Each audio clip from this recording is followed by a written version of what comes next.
Good evening and welcome to the San Bruno City Council special meeting of July the 22nd, 2025. Meeting has been called to order. Roll call, please. Councilmember Alvarez. Here. Councilmember Hamilton. Here. Councilmember Salazar. Here. Vice Mayor Marty Medina. Here. Mayor Rico Medina.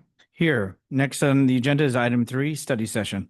Conduct a study session to discuss a land use, housing, and economic development initiative and receive the transit corridors plan financial feasibility assessment finding.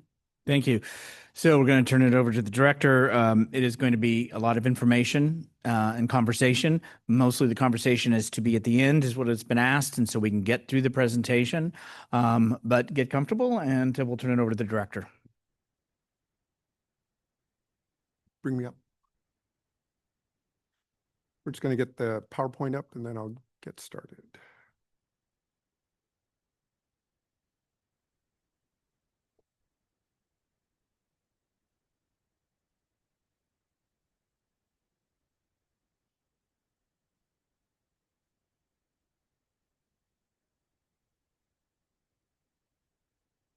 Okay.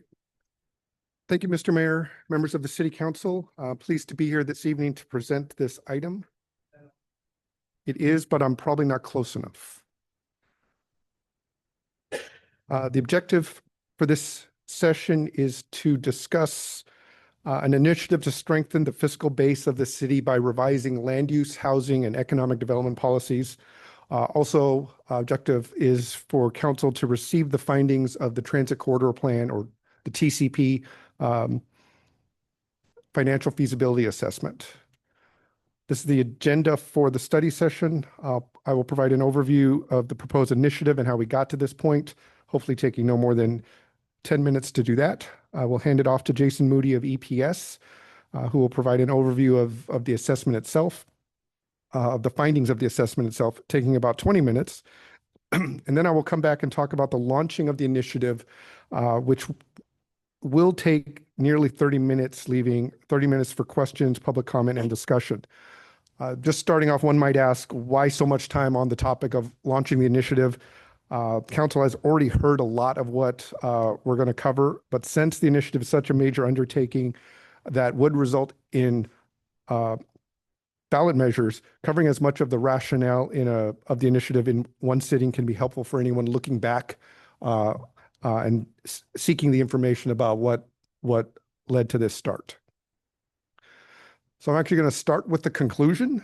I want to show you the closing message, what the closing message will be, so that as we go through the presentation, you can see the connections that come back to these conclusions. First, we have lost opportunities for investments in the TCP area and arguably beyond the TCP area when you compare us to our neighbors. The current economy right now is not strong for real estate investments, but staff believe now is the best time to prepare. The combined initiative being proposed will make San Bruno a more attractive investment option for when the economy does improve, and this initiative will be heavily informed by the TCP assessment. Thus, the initiative will strengthen our future fiscal health, and council has laid a lot of the groundwork for this initiative already, and we just need to decide at this point whether the initiative should be launched. So for this evening, at the end, we will be available to discuss or respond to any questions and discuss the findings of the assessment, as well as goals, objectives, strategy, and timeline for the initiative. So going back nearly 1 year to the day, July 23rd, 2024, staff introduced the concept of a land use, housing, and economic development initiative. Why? First, we start with the fact that we have Ordinance 1284. It's almost 50 years old now, and this requires voter approval of certain land use decisions, such as increasing heights or densities in residential districts. This adds costs, time, and uncertainties to some land use considerations. We also have the housing element, which has programs that the city had to agree to expand higher density multifamily housing options along El Camino, update the Transit Corridor Plan's Environmental Impact Report, or EIR, and expand housing opportunities in higher resource residential neighborhoods. Completing this task will involve a general plan amendment, new rezonings, or amended specific plans, municipal code amendments, a revised EIR, and because of Ordinance 1284, a ballot measure in 2028. This housing work alone is a major long-range planning task that we had to agree to as part of the housing element. While housing is a major issue for the city, economic development to strengthen the tax base has consistently been a priority of the council for many years. Also for many years, San Bruno has adopted a great many plans, with the general plan being adopted in 2009, the TCP in 2013, and the Bay Hill specific plan in 2021. Arguably, those plans have had limited results. And partially because of that, council set a priority in FY 24-25 to complete a financial assessment of the TCP.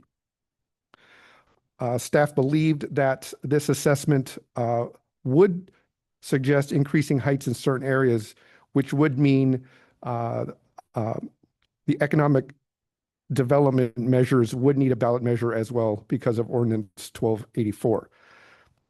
The main point of this topic in July of 2024 was, if we're already doing separate work on a housing measure that will eventually result in EIRs and ballot measures, and we know there are economic development issues out there that we'd also like to study, why not combine the efforts, and instead of doing multiple EIRs or multiple ballot measures, engagement and processes that will have a lot of overlap, put it together into one combined land use, housing, and economic development initiative. Council endorsed this concept in July 2024 and also at another joint session in November of 2024. So that's why this initiative concept exists. The TCP assessment is a critical step because it provides a third-party expert's perspective to confirm or deny that the city should explore changing our regulations, either to allow greater heights or other changes to the way the city handles its development projects. The council policy to prioritize doing the TCP assessment resulted in budget allocation for consultant services, and an RFP was published, and EPS was the selected consultant and was announced to the council and commission in November of 2024 that EPS was on board to do this work. EPS also completed work for the city on the Bay Hill specific plan and is currently working with us on the Tanfran project. This evening, EPS will present an overview of their findings. But before we get to the findings, I want to talk a little bit about the desired outcome of the TCP. First was to redefine San Bruno. Another was improve the public and private realms to transform the community, to facilitate new development and renovation through private investment, to take advantage of transit-oriented development opportunities given our strategic location with transit and transportation nearby, and to continue to evolve the city as an increasingly attractive destination. And one might ask where all of this came from. It literally came from page 1 of the TCP. It's all in the introduction. You can't necessarily read it on the screen, but I promise you, page 1 of the TCP has literally those words. So that was the desired outcome. But as council has discussed, and the reason we did an assessment is the outcome as of 2025. We have not changed enough. Not enough changed to redefine the community. Not enough improvements to the public realm occurred to transform the community, primarily because the city did not establish funding mechanisms to transform the public realm. Not enough improvements occurred in the private realm to transform the community either, because of combinations of local policies, regulations, standards, and processes. So we did not facilitate new development, and that is particularly when compared to our neighbors who had more transformative change during the same economic cycles. Then also compared to our neighbors, we missed out on opportunities for transit-oriented development despite our location. and lost opportunities to make San Bruno an increasingly attractive destination. So with this, I'm going to hand it off to Jason Moody of EPS, who will present an overview of their findings. There's a lot of information in the transit corridor plan assessment. Tonight is not the night where we're going to solve any specific issues, but what I hope comes out of this is a consensus that if the city wants to have different results, we need to do things in a different manner. The initiative proposed is the path forward to look at how to do things in a manner to put San Bruno back on track to compete for investment. With that, I will hand it off to Jason. Thank you. I'm Jason Moody. I'm with Economic and Planning Systems. EPS is a, where's the, oh, here it is. Here it goes. EPS is a real estate consulting firm. We're located in the Bay Area. We've been around for 40 years, since 1983. We have a very good balance of public and private sector clients, so we understand kind of both perspectives from development. And we have a strong practice in corridor revitalization. I have worked on projects in San Bruno for probably 15, 20 years now, including I was part of the original TCP plan. I was part of the team that did that. And as Peter said, done a lot of other work in San Bruno. So pretty familiar with the city and how it's evolved over the time. I would mention I'm here with two of my colleagues, Megan and Kavya. Kavya will provide a brief presentation, a part of our presentation she will discuss. So the objective of our study, which we began back in October, so not quite a year ago, and we've been at it for a while, was to identify the barriers in the transit corridor and what's kind of preventing the type of development that you want, mostly from a real estate investment perspective, and also look at planning options and policy options that might help move forward and address those barriers. To do that, oh, this one, okay. What did I just do? There we go. To do that, we did 5 separate things. One, we reviewed the market conditions in the area and in the region. We analyzed the local planning context and the parcels and the existing development land use patterns. We tested development feasibility, and we'll get into each one of these. And then finally, we identified funding and development incentives that you might deploy and get more specific on very specific detailed actions that you can take. I think you guys have our detailed and rather dense report, which you've had hopefully had a chance to review, but I can certainly answer questions about that. And I'm going to go through the findings of that pretty quickly so that we have more time to discuss any of the elements of that we don't cover fully in the presentation. So quickly on the market conditions. Generally speaking, the San Bruno's economy is slightly weaker than its neighbors. You're not in bad shape, but your neighbors have been doing a lot more. They've been growing a little bit faster, particularly post-pandemic. Your neighboring cities have done slightly more development and more activity. Some metrics, I won't go through each one of those, but you've had a small decline in population after the pandemic for a variety of reasons. Your per capita income is lower than the regional average and the county average. You've had slower job growth past the pandemic. You have a relatively low jobs housing ratio, which isn't necessarily bad. It just means you don't have as many jobs here as per resident as you do in other cities. And I think the transit corridor is an important place to address that because that's where, if you're going to have jobs along that corridor, is where a lot of those would occur. And your retail occupancy rate isn't quite as strong, and the lease rates aren't as strong as some of your neighbors. Part of that's being lagged down by Tanfran and what's happening there, but just in general, it's just not as high rates. Sales volumes tend to be lower than the neighbors. But the area does benefit from a very strong regional housing market, which has had a ripple threat effect not only in San Bruno, but throughout. Here's some examples of some projects that have been built in the last couple of years. The one in San Bruno is actually built back in 2019, but the other 3 that you see here are just a sprinkling of the projects, the type of projects that have been built in this region in the last, a lot of them have been delivered in the last 5 years. So a lot of new high density projects, which I'm sure you've all seen driving around. Most of the new housing, particularly in the last 5 or 6 years, has been in the infill a variety, kind of small, high dense projects. Um, You've had since 2020 alone 50 new projects built in San Mateo County, 6,000 units delivered. This is mostly market rate rental product. The median project size about 80 units per acre, or median size about acre. So those are kind of small projects. But an acre is still a pretty good size site. And we'll talk a little bit more about how many acres that you have to build something in the transit corridor. And so San Bruno, though, has experienced less density in this development. This table here shows you that over between 2013, last 10 years, you had about a 9% increase in your multifamily and attached units compared to some of the other cities that have gone upwards of 20% in Redwood City, 13, 12, 10. You can see the comparison of these neighboring cities, which have had a little bit more of a higher increase in the number of multifamily and attached units than San Bruno has. And so we're just kind of restating what you kind of already know. It's factually what's happened in the last 10 years.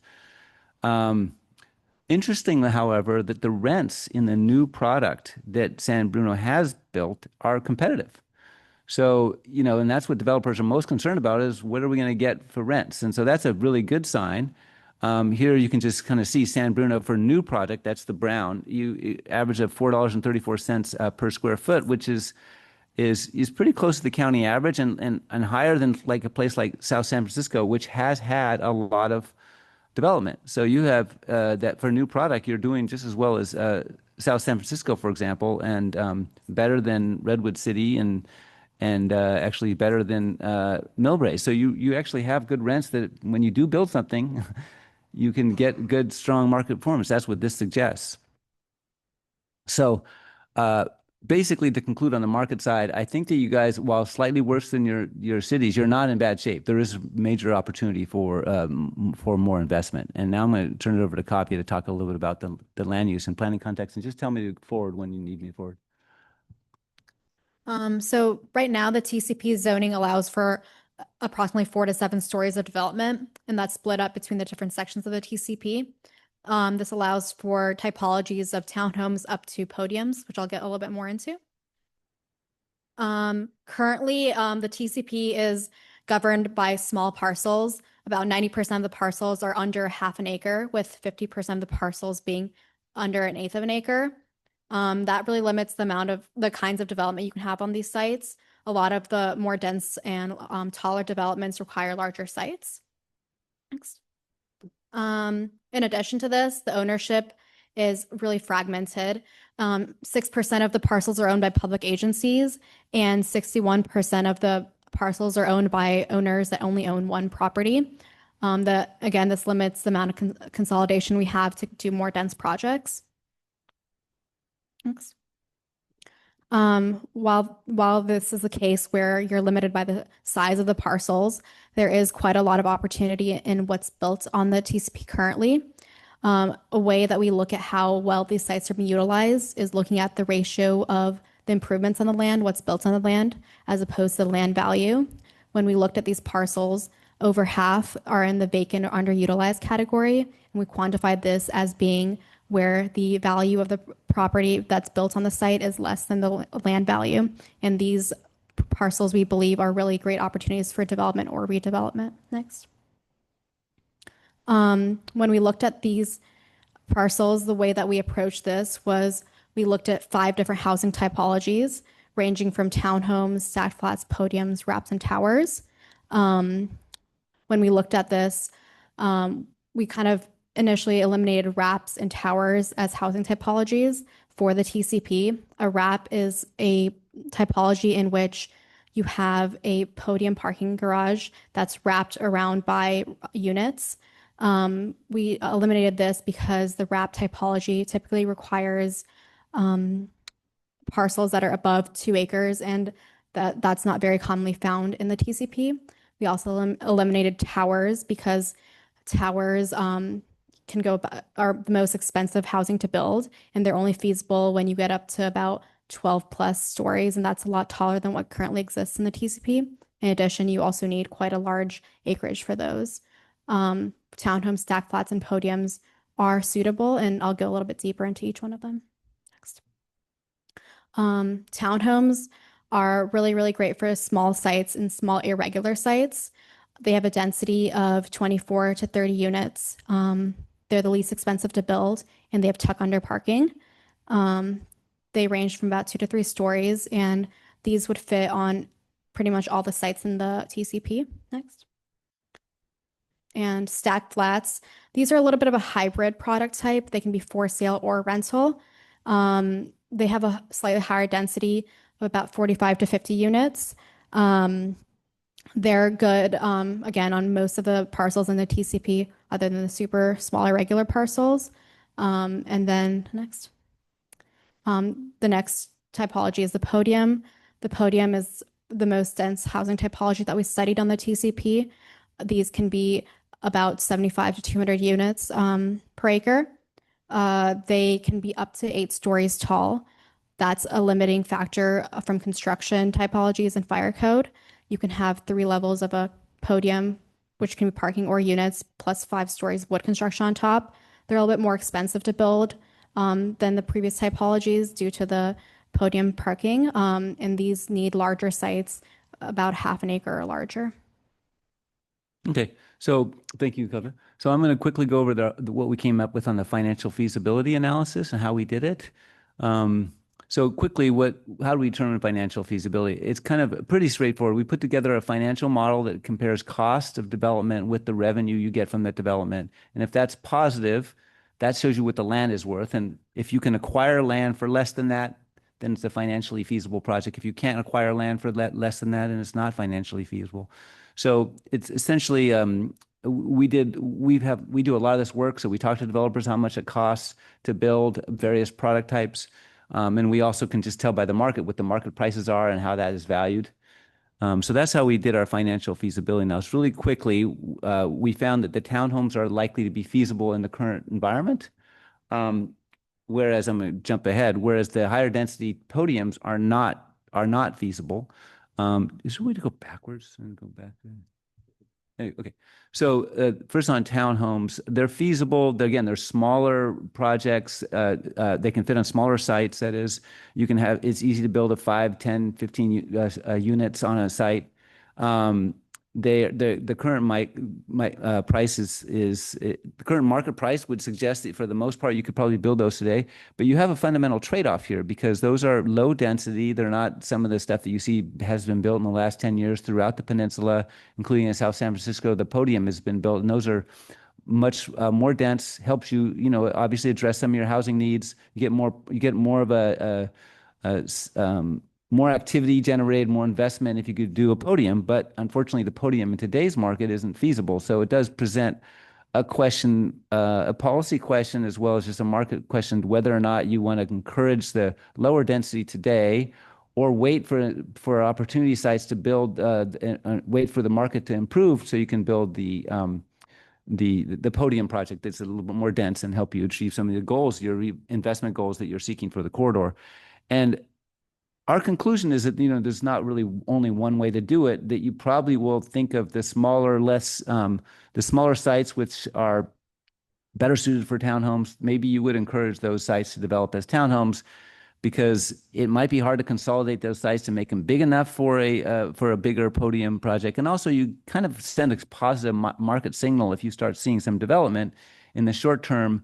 Then the investors of the larger project, the institutional investors might think, oh, you know what, we can start building in San Bruno. It's open for business. It's a good place to go. We've got some real projects that are having rents that we can test against our product types. And so that does help kind of seed the pot, if you will, a little bit for the type of development you want. Now on the multifamily side, the rents, as basic average market rent, is below what we would expect to incentivize this type of development. 25 to 30% increase in rent would make that feasible. Now that sounds like a lot, but actually there's a number of ways that can be achieved. One, it can be achieved by if costs come down, rents go up, and some of the other factors that we'll talk about, cap rates in the market, and a variety of other factors, risk considerations will help improve those dynamics. It's not just rent. This is just a proxy of one way in which you would make that happen.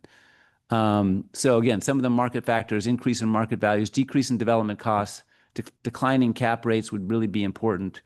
And reducing land costs. So right now, if you buy an existing retail site that's occupied, it's going to cost you, we estimate somewhere around $13 million an acre. Vacant site would be cheaper, obviously. So reduced land acquisition would also help development economics a lot. Some city policies that we identified in the short term that could actually help improve the feasibility. Raising height limits, I think, is a longer term thing because that's right now the lower limits are probably not feasible, but longer term that would be good. Removing parking minimums. Now, again, you don't necessarily have AB 1297 already eliminated parking minimums, but you don't know how certain that could be. That could be revoked. So this would make that permanent in San Bruno. We found that your open space requirements, your on-site open space requirements could be very difficult for smaller projects to meet, especially a small parcel. If you eat up your land with open space, that's going to create less room for development. Relaxing your FAR requirements, floor area ratio, that's how much development you can have on a site. That would help. You can already control density basically with height, so you don't necessarily need the FAR. That just kind of adds additional you can ease some of your setback, and then the next one is some funding and developer incentives that we might deploy, and that's the last part of my slide deck, and I'll go through this kind of quickly. You already have a number of tools that you already use, but I think some of them can be expanded. The citywide voter-approved tax increase. You have Measure G and Measure Q, which can be used for some public improvements in the corridor already, but it has some limitations on how it can be used. The city council could potentially consider approve additional initiative that has to be approved by the voters. You have a development impact fees. They can be used to help fund infrastructure. You have one right now, but it's kind of old, and the infrastructure that it's designated for is not all relevant to the TCP. So you could technically update that. That would probably be a good move in any case. Developer dedications, exactions, community benefits. You have deployed that successfully in the Bay Hill Business Park. So there's a community benefit contributions required there. It's being considered now in Tanfran as well.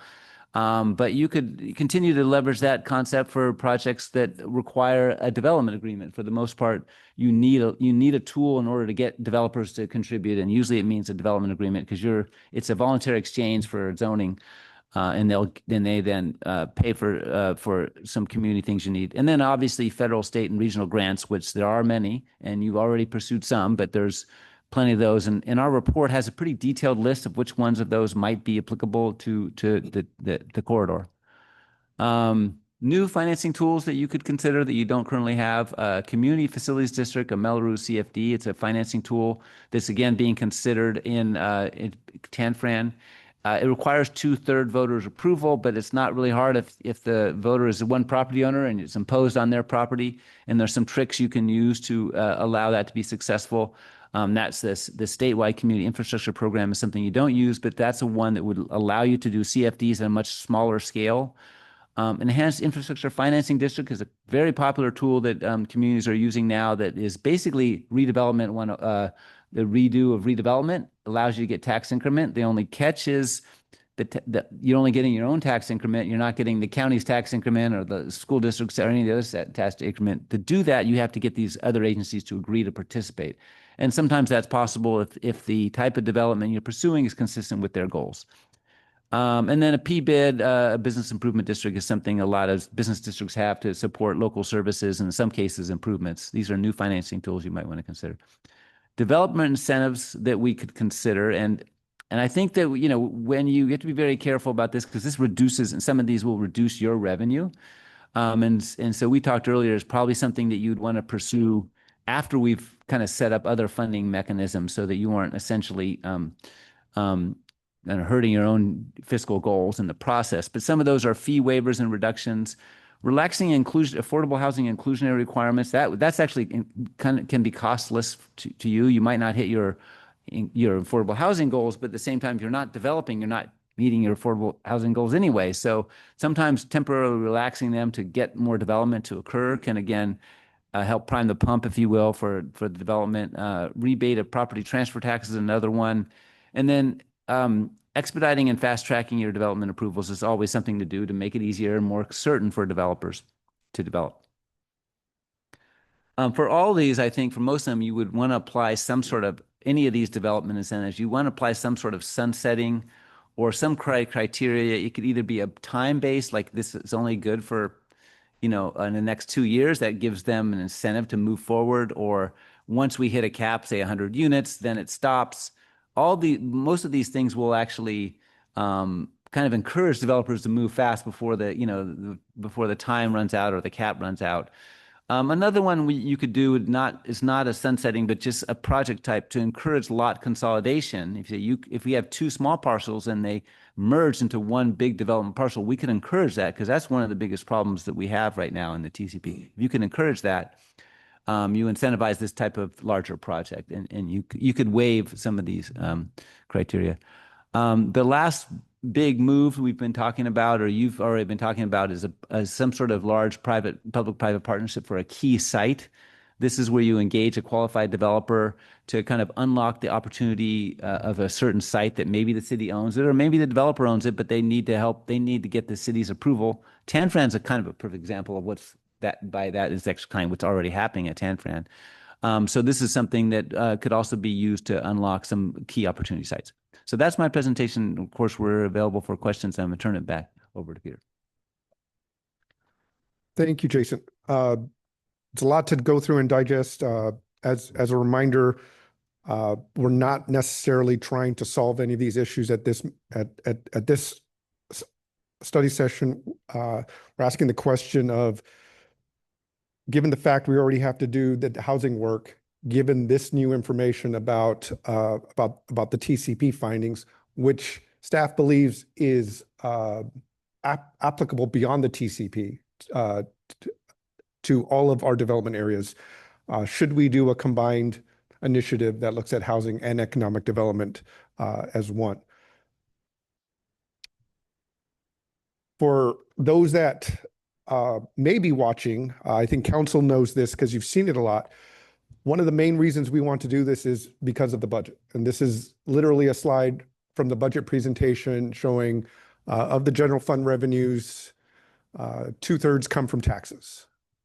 From that tax revenue, it's broken up into all of these categories. Same slide again from the budget hearings. And the highlighted categories are the ones where those categories are influenced by development. And that's 80% of the pie. The goal of most economic development is to grow this pie, make the total revenue number larger. And whether it's property values or sales tax, where the city gets a very small share, it's still enough that those are our two largest sources. And there's also the fact that the other agencies that get property and sales tax, larger portions, our residents get services from those agencies too. So the development can help our residents in that manner. I'm not going to go through how certain kind of developments can help certain areas, except I do want to talk about hotels, because hotel taxes are notable. We are a city right next to SFO. Many of our neighbors have large hotels. Many of our neighbors get a lot of hotel tax.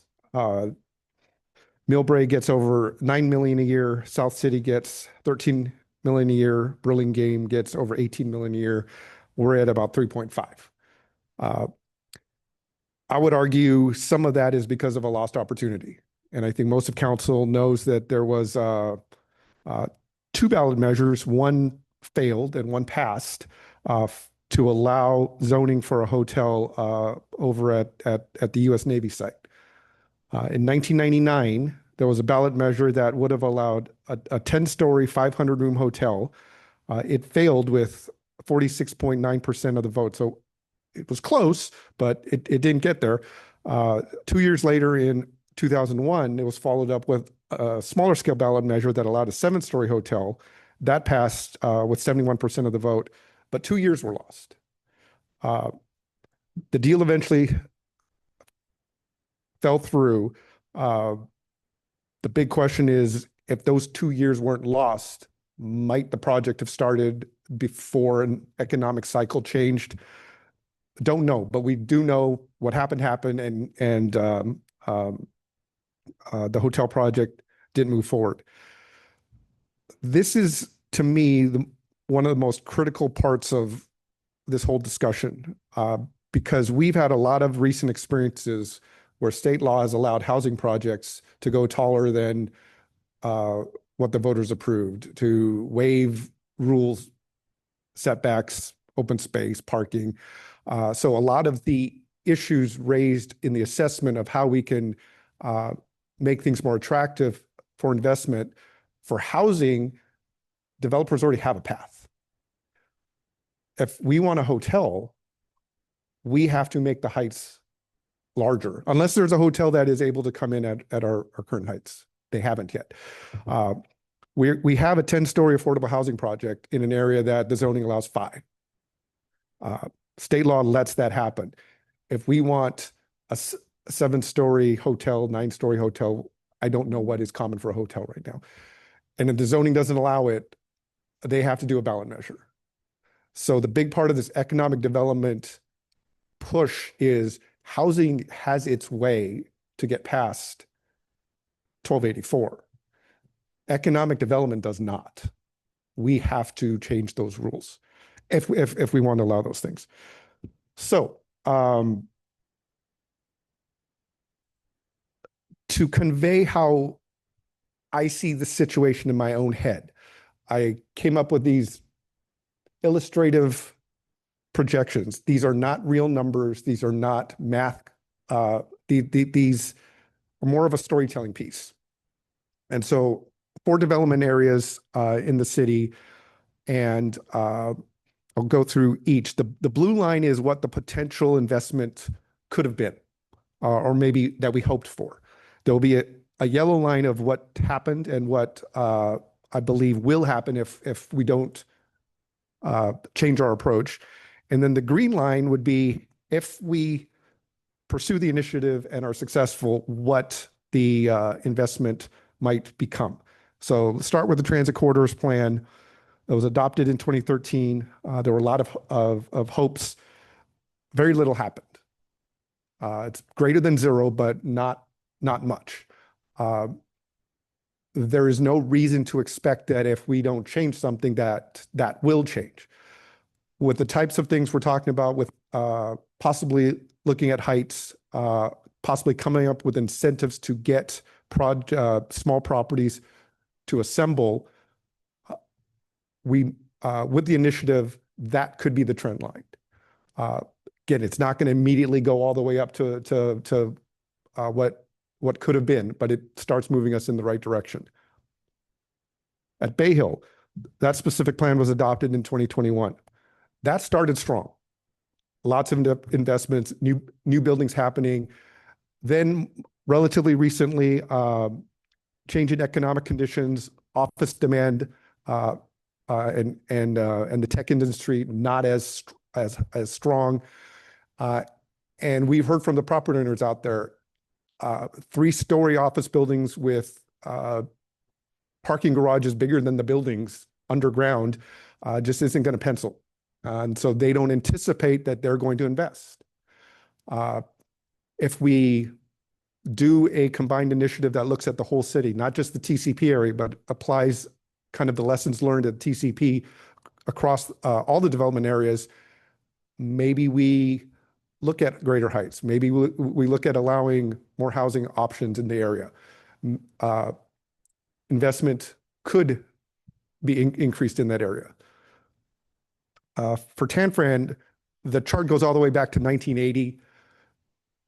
Back when retail malls were strong and before online shopping, it seemed great.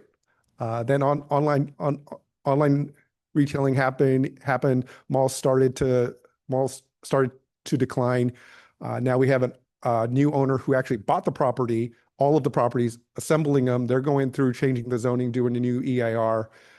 If they stay on schedule, they'll reach a point where they demolish most of the mall, which is where it bottoms out. But then they will build new things over the whole property. We don't know how long that might take, but it will get us back to where we need to be. And the initiative is not necessary for that because we already had an owner who went in and assembled the parcels, and they're doing the zoning and EIR. Then let's go to town center. Kind of like with Tan Fran, when retail shopping centers were stronger, it had a lot of great tenants. It was doing well. It leveled out, and they also had the challenge of a lot of different property owners with a lot of reciprocal easements and rights and such. It's very complicated for them. But if we can make what is allowed out there more attractive to investors, maybe some entities come in and buy some of the properties, maybe some of the property owners there buy out some of their neighbors, or they simply choose to invest. So we could get an increase there. Again, these are diagrams, it's illustrative, but it tells the story of things didn't turn out the way we thought they would or hoped they would. If we don't do something proactive, probably we're not going to see much improvement. And the belief is that with the initiative proposed, we'll be able to have a better situation. Okay, so we now have a financial analysis that lays out for the TCP area a number of actions we could take to pursue to promote investment. We've touched on why such investment is very important to the long-term fiscal health, even illustrated how some lost opportunities we have had and how we could start to address them. So for this combined initiative, I want to start to talk about the goals and objectives of that. This is in your packet. The primary goal is simply to strengthen the fiscal health of the city. Might be odd for not to hear this from the finance director, but this is the primary aspect of the goal. If it has the results of transforming the physical aspects of the city, giving people more housing, that's great too. But the primary purpose of this initiative is to strengthen our fiscal health. To do that, we need to make San Bruno more attractive for investments, not just in the TCP, but in all the development areas. And we do that by amending land use, housing, economic development policies, standards, and processes to support the desired development. Every part of the process that a developer has to go through, from acquiring the property to opening up a new building, we need to look at and adjust where we need to in order to be more accommodating to support investment. We need to successfully revise Ordinance 1284 to enact the policy changes above. And to do that, we have to generate support from the business and the community. Again, to the primary goal of we need to strengthen our fiscal health, and we need to show how this initiative helps achieve that goal. We need to establish funding mechanisms for the major public streetscape and infrastructure improvements. These are the TCP outlines a lot of public realm investments, streetscape investments. Those can be a catalyst also for attracting investors. And last but not least, we must establish funding mechanisms for ongoing service costs from the new development to help pay for the added costs. So these are very broad goals and objectives, and admittedly, most of them are taken directly from the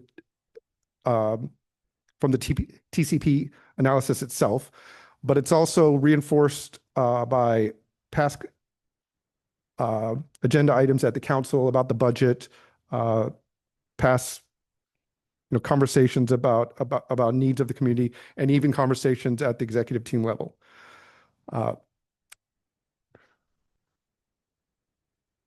Then the strategy, how would we achieve those goals and objectives? There are a number of tasks we have to take on, and we need to update policies and regulations. We have to do the environmental review of that update of policy and regulations. We have to do the engagement. That is not only to inform what policy and regulation updates we do, but also to build the support for the need for doing these changes. As I touched on, both the housing and the economic development aspects will need a ballot measure for 1284. And so we will have to prepare those ballot measures and have the polling aspects of that done. We'll need to create the funding mechanisms and the incentives, and we'll need to do the internal process improvements. And basically, we will need to get a consultant team, a broad consultant team that can assist us in each of these tasks. But to really reinforce why we're doing these, going back to what Jason talked about, how property owner or a developer is looking at what's the value of the project. So if I invest and build this thing, what's its value? What's the cost of doing this? And they're not going to, and whatever that difference is, if the land value costs more than that, what the difference is, they're just not going to do it. So the policy and regulation updates, what can we do to possibly increase project value, increasing heights? What can we do to decrease project costs? So it's the policy regulations, funding mechanisms, and incentives are all about getting to that equation. There are the projects that happen in other communities. A developer decided the value exceeded the costs, and they went for it. They didn't do that here as much, and so we want to make the playing field so that they want to choose to invest in San Bruno. The environmental review and internal process improvements. These are super important. They can take months to years off of the review process. If we do a comprehensive update of our regulations, if we do a comprehensive new EIR, the environmental review that a developer might have to do to implement our plan is much more affordable, has much less time.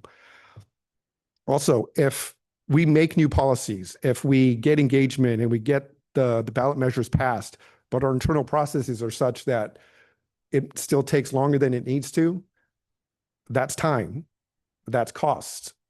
We need to look at our whole process and find everywhere to streamline.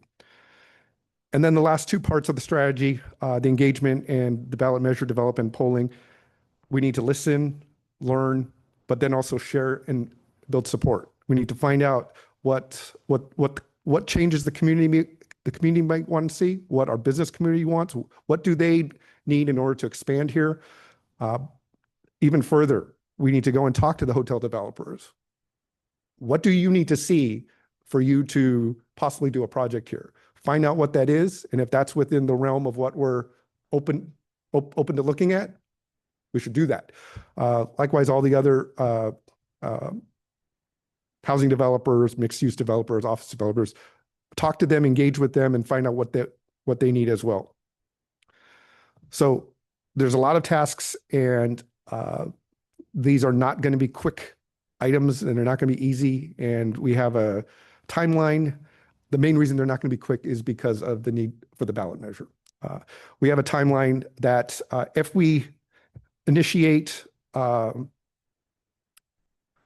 if council supports the goals, objectives, strategy in this timeline, then there is a resolution on the consent calendar where council can choose to launch this initiative. That part of that resolution would also direct staff to put out an RFP and RFQ for the consultant team. So that would happen shortly thereafter. Anticipate likely 2 years of engagement. There's a lot of topics to go through. The early phases of the engagement would be at the higher level. As we develop more and more, the future phases of the engagement will be a lot more detailed. At the same time, we're developing the changes to policies, the changes to regulations, what we need to change in our general plan, what we need to change in our specific plans. Do we need to make new specific plans? So on and so forth. This will be very much informed by engagement and will involve the Planning Commission and Council throughout. Then, of course, as I touched on, the main reason this will all take so long, the environmental review and the ballot measure being in 2028. An EIR is an extremely time-consuming process, but in order to achieve what we're looking for, we need to do that. We can be developing the funding mechanism and incentives at the same time, as well as working on the internal process improvements as well. The key thing is look at everything we do internally.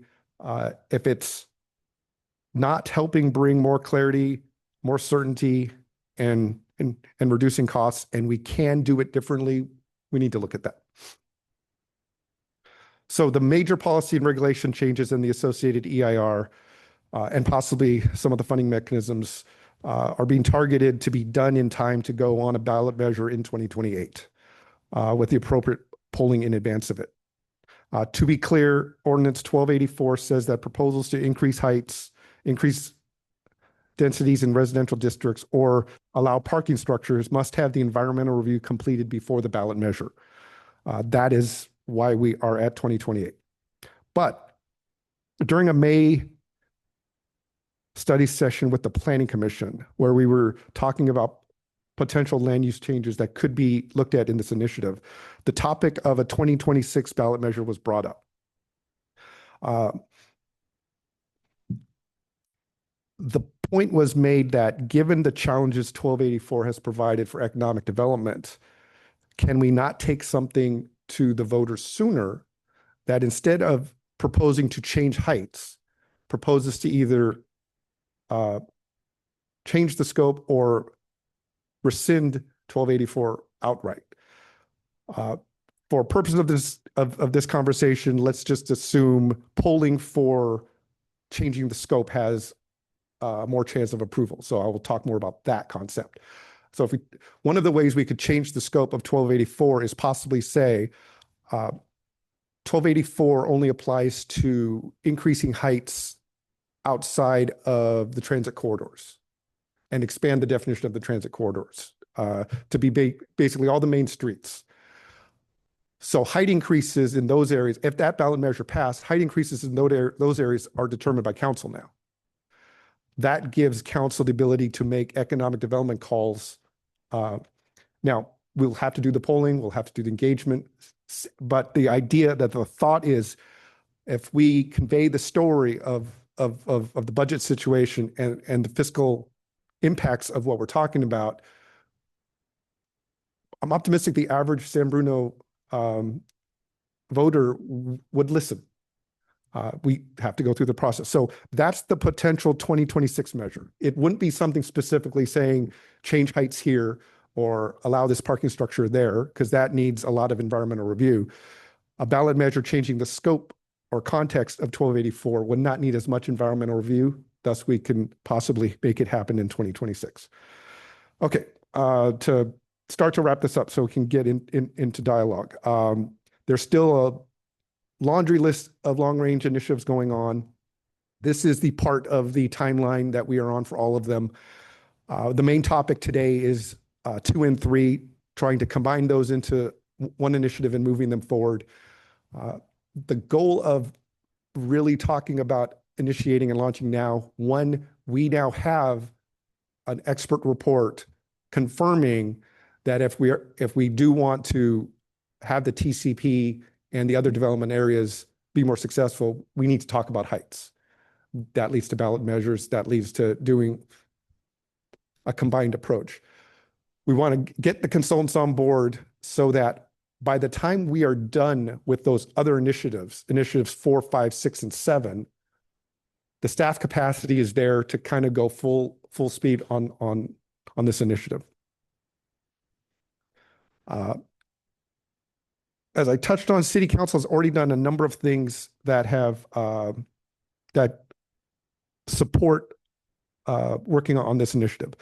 In the last two fee schedule updates, Council approved increasing the general plan maintenance fee, which is literally going to be the funding source for all the work, at least all the work other than the ballot measures. We're not sure it can be used for the ballot measures. We're looking into that, but all the planning work, all the consultant work will be funded out of general plan maintenance and not the general fund, because council increased the fee in those years.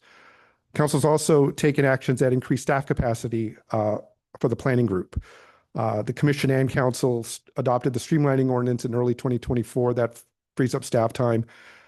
Council also approved an additional planner position in a prior budget that provides staff capacity to also work on this. Council made a priority to look at the TCP. Not having that would have made this more just anecdotal. Now we have an actual expert report. And then, at least conceptually, council has already endorsed the combined initiative both in July and November. So because of these council actions, we are in a good position to start the initiative and have it complete by the 2028 ballot measure. So in conclusion, again, we have lost opportunities. The current economy is not strong, but that makes now the perfect time to work on this initiative so that when the economy does improve, when the projects we are looking for might actually pencil out, we have the groundwork all laid out to make San Bruno an attractive choice for these developers. Thus, the initiative strengthens our fiscal health. And as I mentioned, council's laid the groundwork. It's just now the question of, does the council want to launch it? And so with that, we are available to answer any questions about the assessment itself, the initiative goals, objectives, strategy, and or the timeline. I know this was a lot of information. Appreciate your patience, and we're available for any questions. Thank you very much to all of you for the information and the detailed report. And you kept on time, so you all did great. So thank you. So with that, I'm going to go as the staff had asked for questions, not statements, not the history of San Bruno, but questions to the presentation, because there was really a lot covered. And so they're available for your questions. And then once we're done, we'll see if there's any public comments, and then we'll bring it back to us for discussion. Any colleagues? Councilmember Salazar.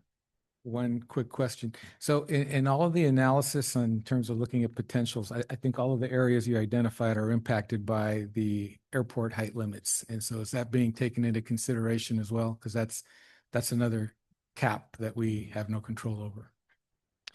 So not all the areas will be impacted by height limits. As we go through, if we launch this and go further, we can have diagrams that show exactly how much we can go to with airport heights. But like, for example, we have some parts of the TCP that allow 9 stories.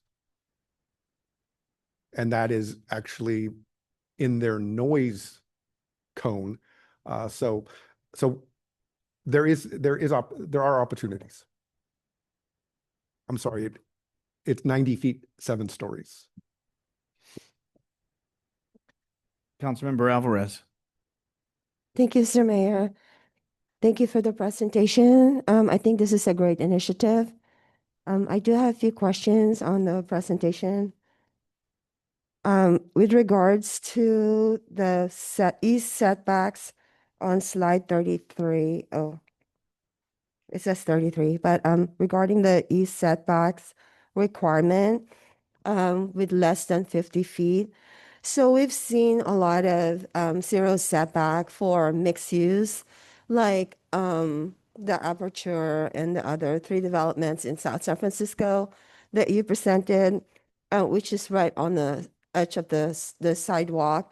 Is there an instance if we develop all housing without mixed use on the ground floor that the state will allow zero setback?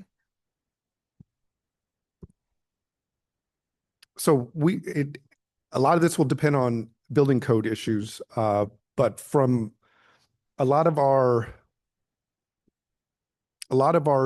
mixed use zones do allow the building to come all the way up to the sidewalk. In some areas, there is a requirement for a side setback or a rear setback, and I think that is primarily what's suggested under the ease the setbacks. But to kind of, the way we would approach this is immediately, we wouldn't just look at, because it says especially for the smaller parcels, we do want to look at everything, what we can do under what the codes allow now, what we can allow, talk about the pros and cons and such. So unless council says otherwise, the thought of this initiative would be everything's on the table until council decides it's not. Like, for example, like a hotel development. I know in Sacramento, they have the hotel right on the edge of the sidewalk, and that's where the reception area is. It not necessarily have to be a mixed use. Also, my other question, we already submitted the housing element to the state and it was approved for 2023 and 2031. How would this initiative affect that housing element that we have already submitted and approved? And the other question, oh, do you want to answer that Yeah, first? so the current housing element that it spanned is at, as you mentioned, 2023 to 2031, has a program that calls for us to do some of this work. We don't need any of it to achieve our allocation, but they still wanted us to look at certain areas and make more opportunities available. The key part to me, this initiative is going to make our next housing element much easier because we will have already identified more opportunity sites, allowed more. So when the next council has to deal with that, there's going to be plenty of sites to choose from. Thank you. This work definitely will not hurt our housing element. Thank you. Last question. For the general plan that may change, I know we approved the 2024-25. So why is it that we're not, if ever we will change the general plan due to this initiative, why wouldn't we do it up to the 2028? You presented like if there's a need for the measure, the 2026 would be if we do need it, and then it wouldn't be submitted for ballot measure on 2028. So if ever we're going to change the general plan, wouldn't it be like up to 2028?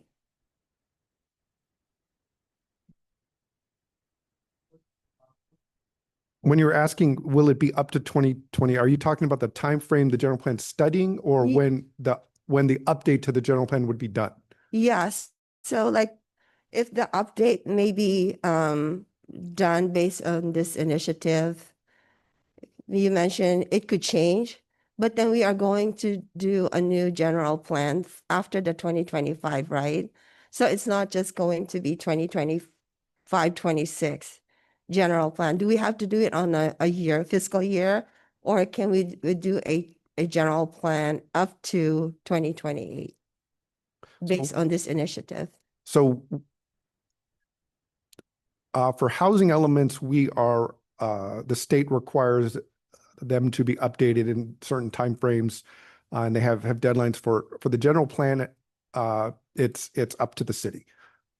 So we can amend the land use element of the general plan to change certain land uses, certain intensities, and that might need a ballot measure. The idea is, under this initiative, we think about all the changes that we think we want to make for the long term to the general plan, everything that might need a ballot measure, get all of that into the 2028 ballot measure. So we're not doing a ballot measure in 2028 and maybe another one in 2030 for land use and another one in 2032. We can get it hopefully all handled there. But that doesn't mean that the city can't change things again in 2030 if they chose to. If you wanted to amend the land use element again to respond to some new input, you always have the ability to do that. Thank you. Councilmember Hamilton. All right, thank you for the report and all of this great work. I have one question coming out of the staff report, and then a couple from tonight's presentation. So there was a section of the staff report where we talked about population and household size and the trend downward in both of those things.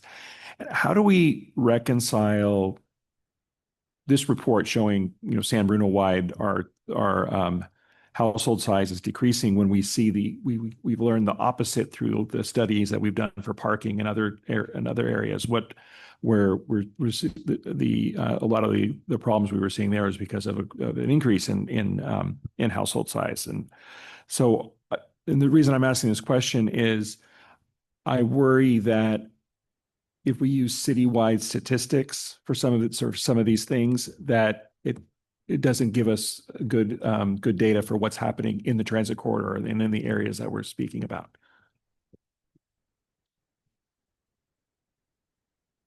So let me try to turn that into a different question. Sure. Jason, do you believe that the specifics of the population data that we have in the report are going to guide any of the potential things that we are looking at, or is this simply just a data point to be aware of? I mean, obviously you would be concerned if your population was continuing to decline. Mm-hmm. If you want to build more housing, you're probably not going to get that circumstance if your population is declining. I don't think that the phenomena we've experienced, the declining number of households, has reduced demand for housing at all in the area, in the region. And the declining household size is actually one of the reasons why that has occurred, because you might have a lower population, but if the number of people per unit is also going down, it doesn't necessarily mean that you have a less demand for housing. That's part of what's happened. I think you make a good point about the differences by location in the city, and citywide, that decline in household size is probably due a lot to the fact that you have empty nesters and their kids leaving, and then now they only have two people in their house, and so there's a lot of that stuff.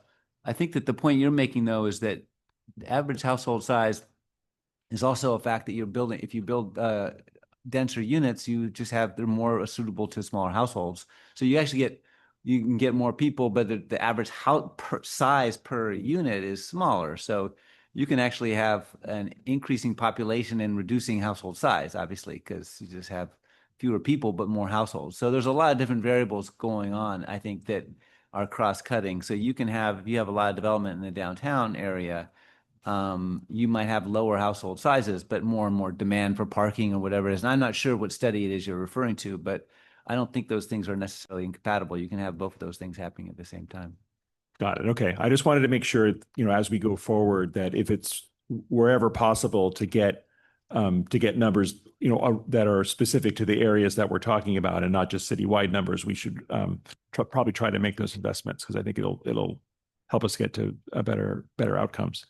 I had a question about development impact fees. So that seems like it would be a very delicate thing. So how do you balance raising the impact fees, because we need those financing tools to be able to do the larger infrastructure projects and the larger things that we need to do to make San Bruno more attractive for people to invest. But also, if you raise them too much, then their projects don't pencil. So you have to. It seems like you're doing a balancing act there. Development impact fees is that your development impact fee program right now is pretty old, and it has facilities in there that are probably you might not build, and they aren't there because it's so old. Some of the things that you're allowed to use the money for aren't things that you might want to use the money for in the TCP. So you're doing things with that money that you're only allowed to use the impact fee money for the things that are in the Nexus study that was prepared when you passed the fee program. So that does limit what you can spend the money on to some degree.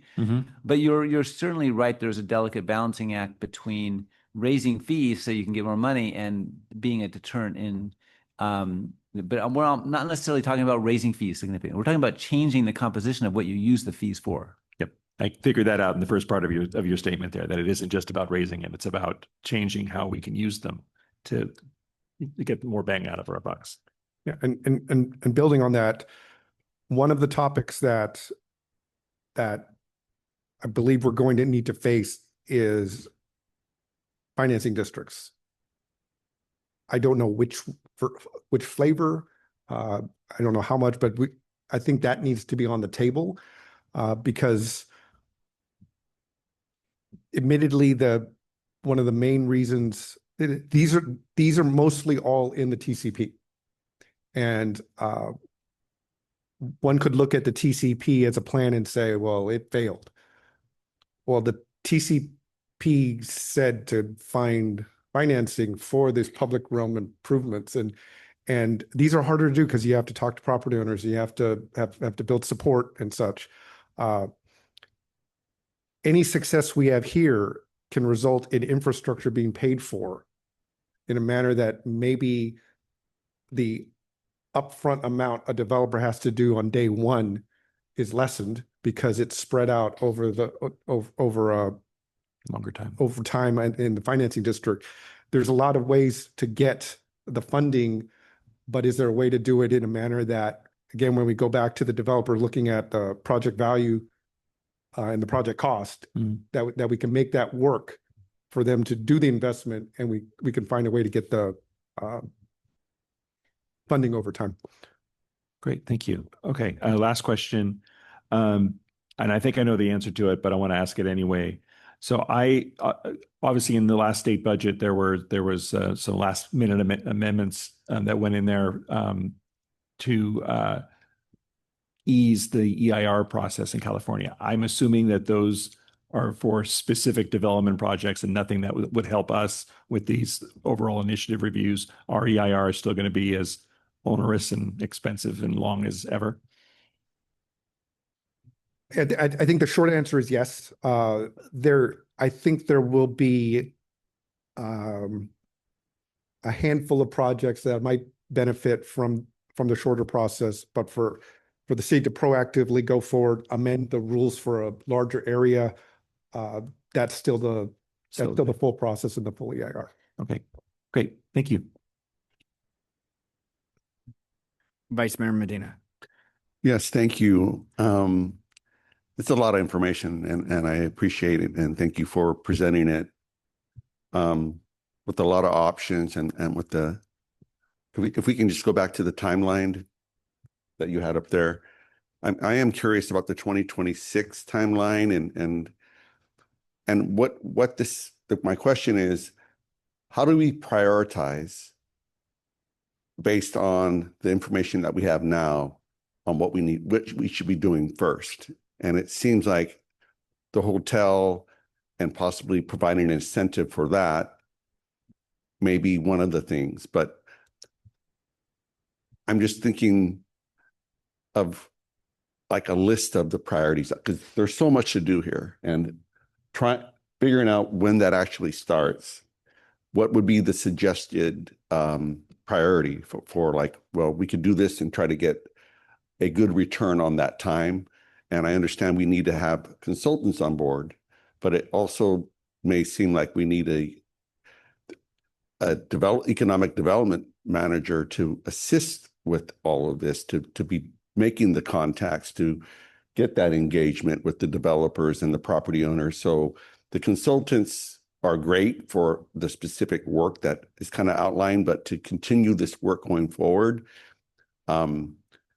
it seems like I want to understand, I guess I'm questioning the path and how do we prioritize, and looking at the existing large town center, Tanfran's already kind of working its way through, but Bay Hill, of how we could achieve different overlays to incentivize the development that we want. Okay, I'll take the first shot, and Alex, if you want to chime in, please let me know. The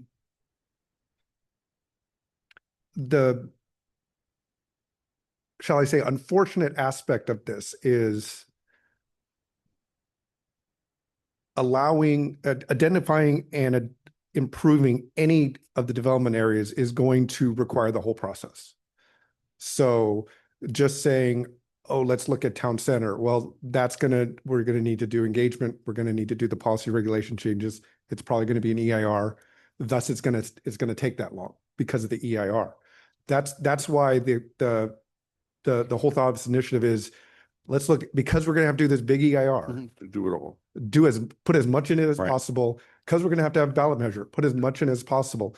So there may not be anything until we get to kind of the 27, 28 period where there's actually a new rule adopted. But as far as priorities go, the number one priority, just based on the diagram, is if we are going to do a potential 26 ballot measure, the start of that preparation is right after initiation. We have to start ASAP. We'll have to get consultants on board and such for other parts of it, for every part of it, but particularly the parts above the ballot measures. When we bring the consultant teams on board, we'll need to work with them on developing the detailed scope. We believe it'll fall into this overall picture because we have a fixed endpoint. And that basically a deadline. So it's like, okay, we have to get all this work done by some date in order to be put on a ballot measure, so on and so forth. And that I will hand it off. Vice Mayor, assuming I heard the question properly, it coincidentally and interestingly, we are about to engage Godby Research, who are the folks who do the community survey. And one of the questions the CFO and I talked to him about today was some of what we call the custom questions. As we want to talk about revenue measures, we want to talk about the height and the density limitations and whatnot, and really starting to explore that as we speak. So that initial conversation occurred literally hours ago. So we're on a decent path, and I'm going to echo, I think, what Peter just said. There's not one thing up there that's going to be a quick silver bullet. This is one of those things where the package makes all the sense in the world. We have a lot of moving parts.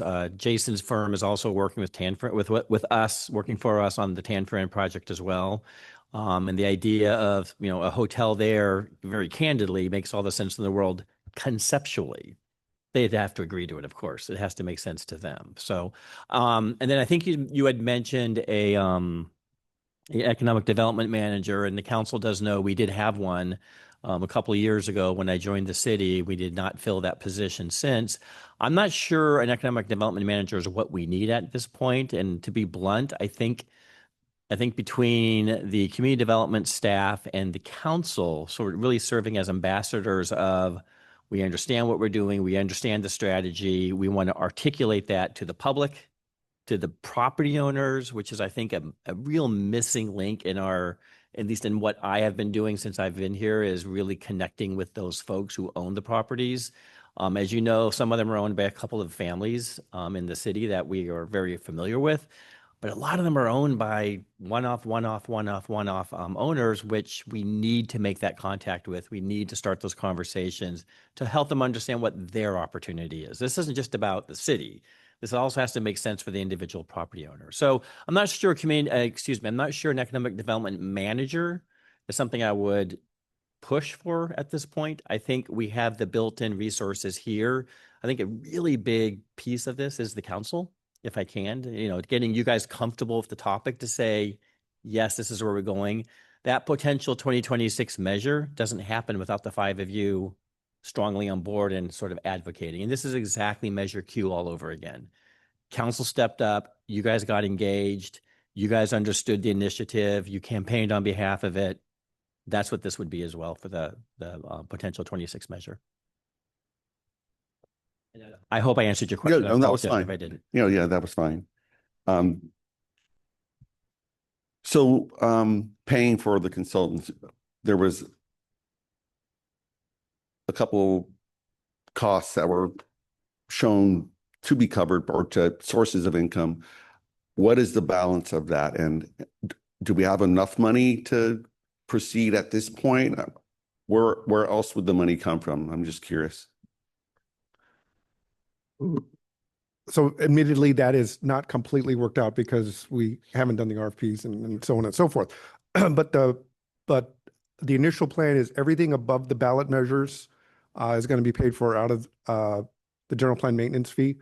When we did bring that forward to council to update, we showed charts and tables showing like over time, assuming we did this, how much we would need based on the number of the valuation of building permits that we commonly get.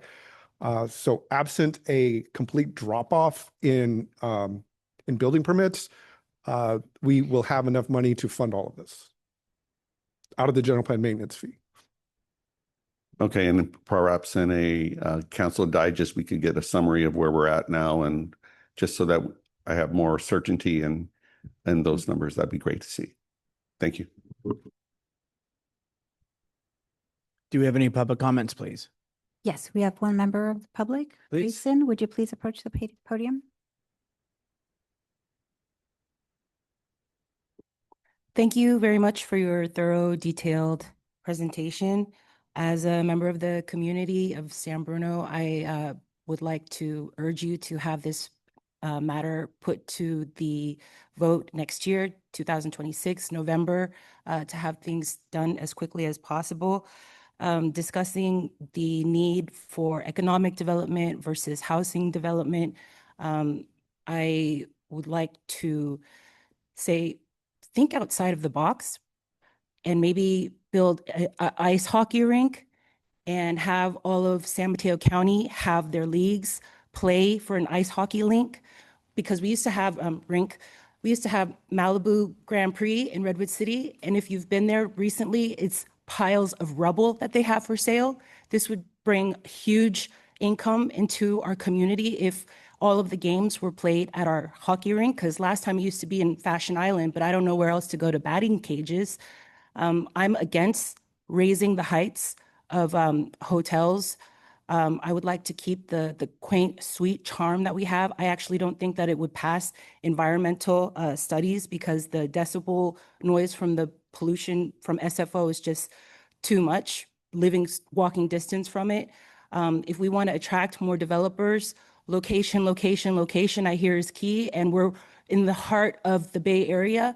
We're BART away and Caltrain away from Silicon Valley. We're near SFO. We have San Francisco, Muni, ATC, and Samtrans.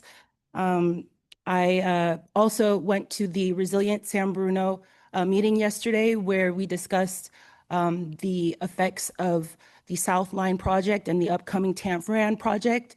And I learned that July 29th at 6 p.m. in conference room 115, there will be a meeting to invite the public to participate in that. I encourage everyone to join Resilient San Bruno.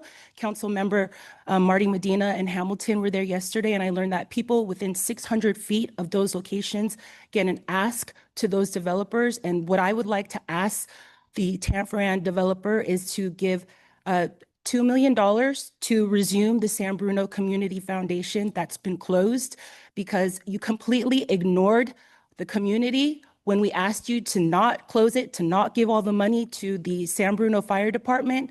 All of our requests fell flat, and you closing it is a dishonor to the lives that were lost in that fire. So I think that this would be a good ask for the Tanforan developers. We could have got this from Southline, but there was a failed opportunity right there that we missed. And also all of the houses that are within that 600 feet, I'd like to ask for $25,000 for them because that's how much I would have asked if I were at those meetings in Southline. And they have an opportunity still that I hope is not lost. Thank you. Any other comments? No other comments. Let's bring it back to the council. We have about a couple minutes. And just to the speaker on South Line, which is in South San Francisco, I think was what you were referencing.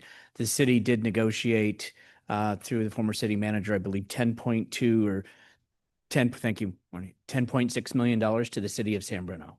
So they did receive something. Okay.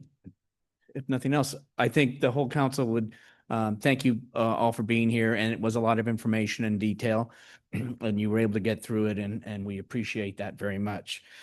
So with that, if there's nothing else from staff, we're going to go ahead and adjourn this special city council meeting to the next regular city council meeting, which will be momentarily away right here on the 22nd of July. This meeting is adjourned.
Tom?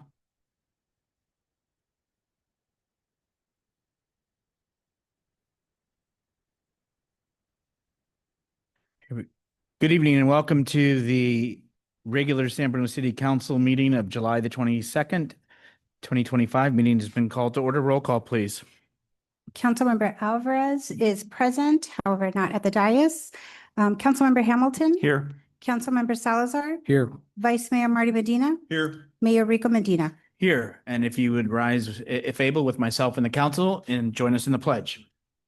I pledge allegiance to the flag of the United States of America and to the republic for which it stands, one nation, under God, indivisible, with liberty and justice for all. Thank you. Next, we'll move on to item 4, public comments for items not on the agenda.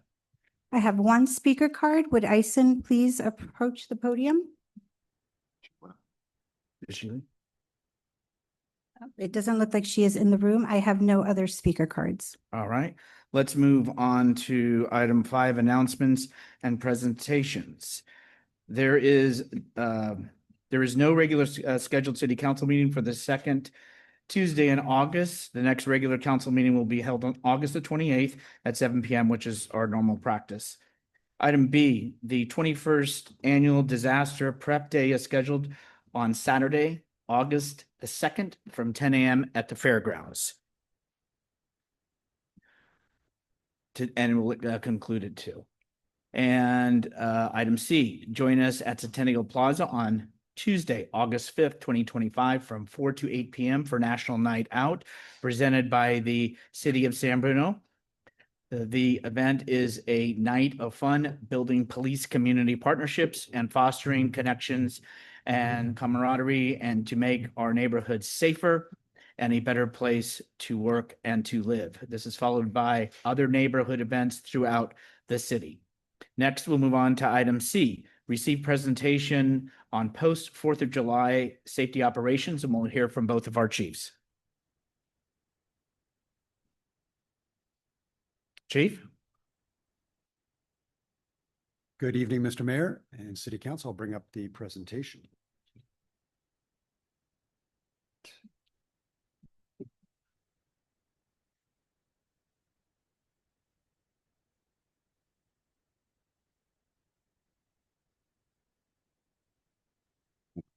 All right. Okay. Mr. Mayor, City Council, my name is Matt Lathine. I have the honor of serving as your police chief. And I'm joined by my colleague, Chief Ari DeLay, and we'll be delivering this recap of the 4th of July efforts by city staff. The agenda for tonight is go through our objective, the background, the community education and engagement that were conducted, as well as operational efforts, workload and cost review, and then hearing any questions from council. So for the objective, again, just sharing the presentation with City Council, summarizing staff's work and cost impact for the 4th of July. What you see here is a picture of the briefing that was held on the 4th of July. It should look familiar. It was great to see everyone from council in attendance and showing strong support. The background, as anyone who has lived or visited San Bruno knows, the 4th of July is a busy holiday for us. It presents some well-known safety challenges. In addition to safe and sane fireworks use, there is widespread illegal fireworks use, which presents a litany of issues listed on the screen in terms of noise, animal impacts, impact to residents, the risk of injury, as well as fire hazards. Additionally, this year, the 4th of July was on a Friday, which can present problems, especially encouraging parties, potentially large unruly gatherings, and potential for increased alcohol use. It's important to note that all communities and cities in our region experience this issue. And while we're aware that we won't ever eliminate it, we can responsibly manage it. That does start with unhealthy outreach in terms of community education and engagement. Really, the focus is helping our community to make the right choices, good choices to enjoy the holiday safely and responsibly. It started with really a robust outreach and communication campaign with pre-4th of July contact with people who had previous violations or residents with issues. The image you see on the screen is the public service announcement video that we produced as a city with Chief DeLay and myself, and other social media postings that we really shared with our community, encouraging for them to make the right choice and how to enjoy the holiday, as well as after the fact, sharing a summary of staff's efforts. On the police side, again, in advance of the holiday, we had crunched our historical data, identified that really we experienced as a city an increase in the first couple of days, or the 2 days preceding the 4th. So on the 2nd and 3rd, we did staff officers on overtime going out to address the increase in fireworks. They issued 3 citations. Then on the holiday, in addition to our regular staffing for patrol, we had 33 additional staff made up of 25 additional officers, which were a variety of uniformed, as well as plainclothes and drone operators. I also want to point out we had 8 support staff, which were our additional dispatchers and records clerks, who helped with the increase in the amount of calls that we received. Through those efforts, 13 citations were issued on the 4th of July. Just sharing some numbers on the actual workload for the police department. What you see here is a bar graph showing our calls for service throughout the past couple of years, going back to 2022 on the left, all the way to 2025 on the right. The blue bar shows the actual total calls for service that are related to fireworks. And then the orange bar shows the number of citations that were issued. You can see what you've probably experienced in your time here in the city, which is a decrease in the amount of fireworks use, especially this year. My own experience working it, as well as talking to a number of community members, to members of council, for a number of reasons. We experienced a healthy amount, but a decreased amount of fireworks calls and issues this year. I'll now turn it over to Chief DeLay. Good evening, Honorable Mayor, members of the council. Ari DeLay, your fire chief. Thank you again for having us this evening to do our presentation on the 4th of July efforts. For the San Bruno Fire Department, as most of the council members knew, we had our regular staffing of our 3 engines and our normal battalion chief on duty, and we added 1 additional engine, a Type 6 engine, which we staffed ALS, which means there's a paramedic on board as well for medical calls. But it's a relatively smaller vehicle to be able to get around if we had a wildfire, and that's kind of consistent with the threat of the potential with the fireworks. We had all of our prevention staff on duty, and it's important to note our prevention staff are critical in making sure that the booth operators are following all the rules and regulations of the city along the way, leading up for the sales, and then the day of the 4th of July. It gets kind of hot and heavy for them for the enforcement piece. And then myself, I was able to work hand in hand with Chief Lathine at the command post. It was a great effort, and it was a great opportunity for us to have our first significant event working together here in the city. So it was a good day. If we move on to the next slide here, our workload for the fire department, this kind of just gives you a little bit of perspective on the days leading up to the 4th of July. And you'll notice our call volume is fairly consistent on a day-to-day basis. Most of those calls for us being medical of nature, probably 80 to 85% of our calls daily are medical in nature.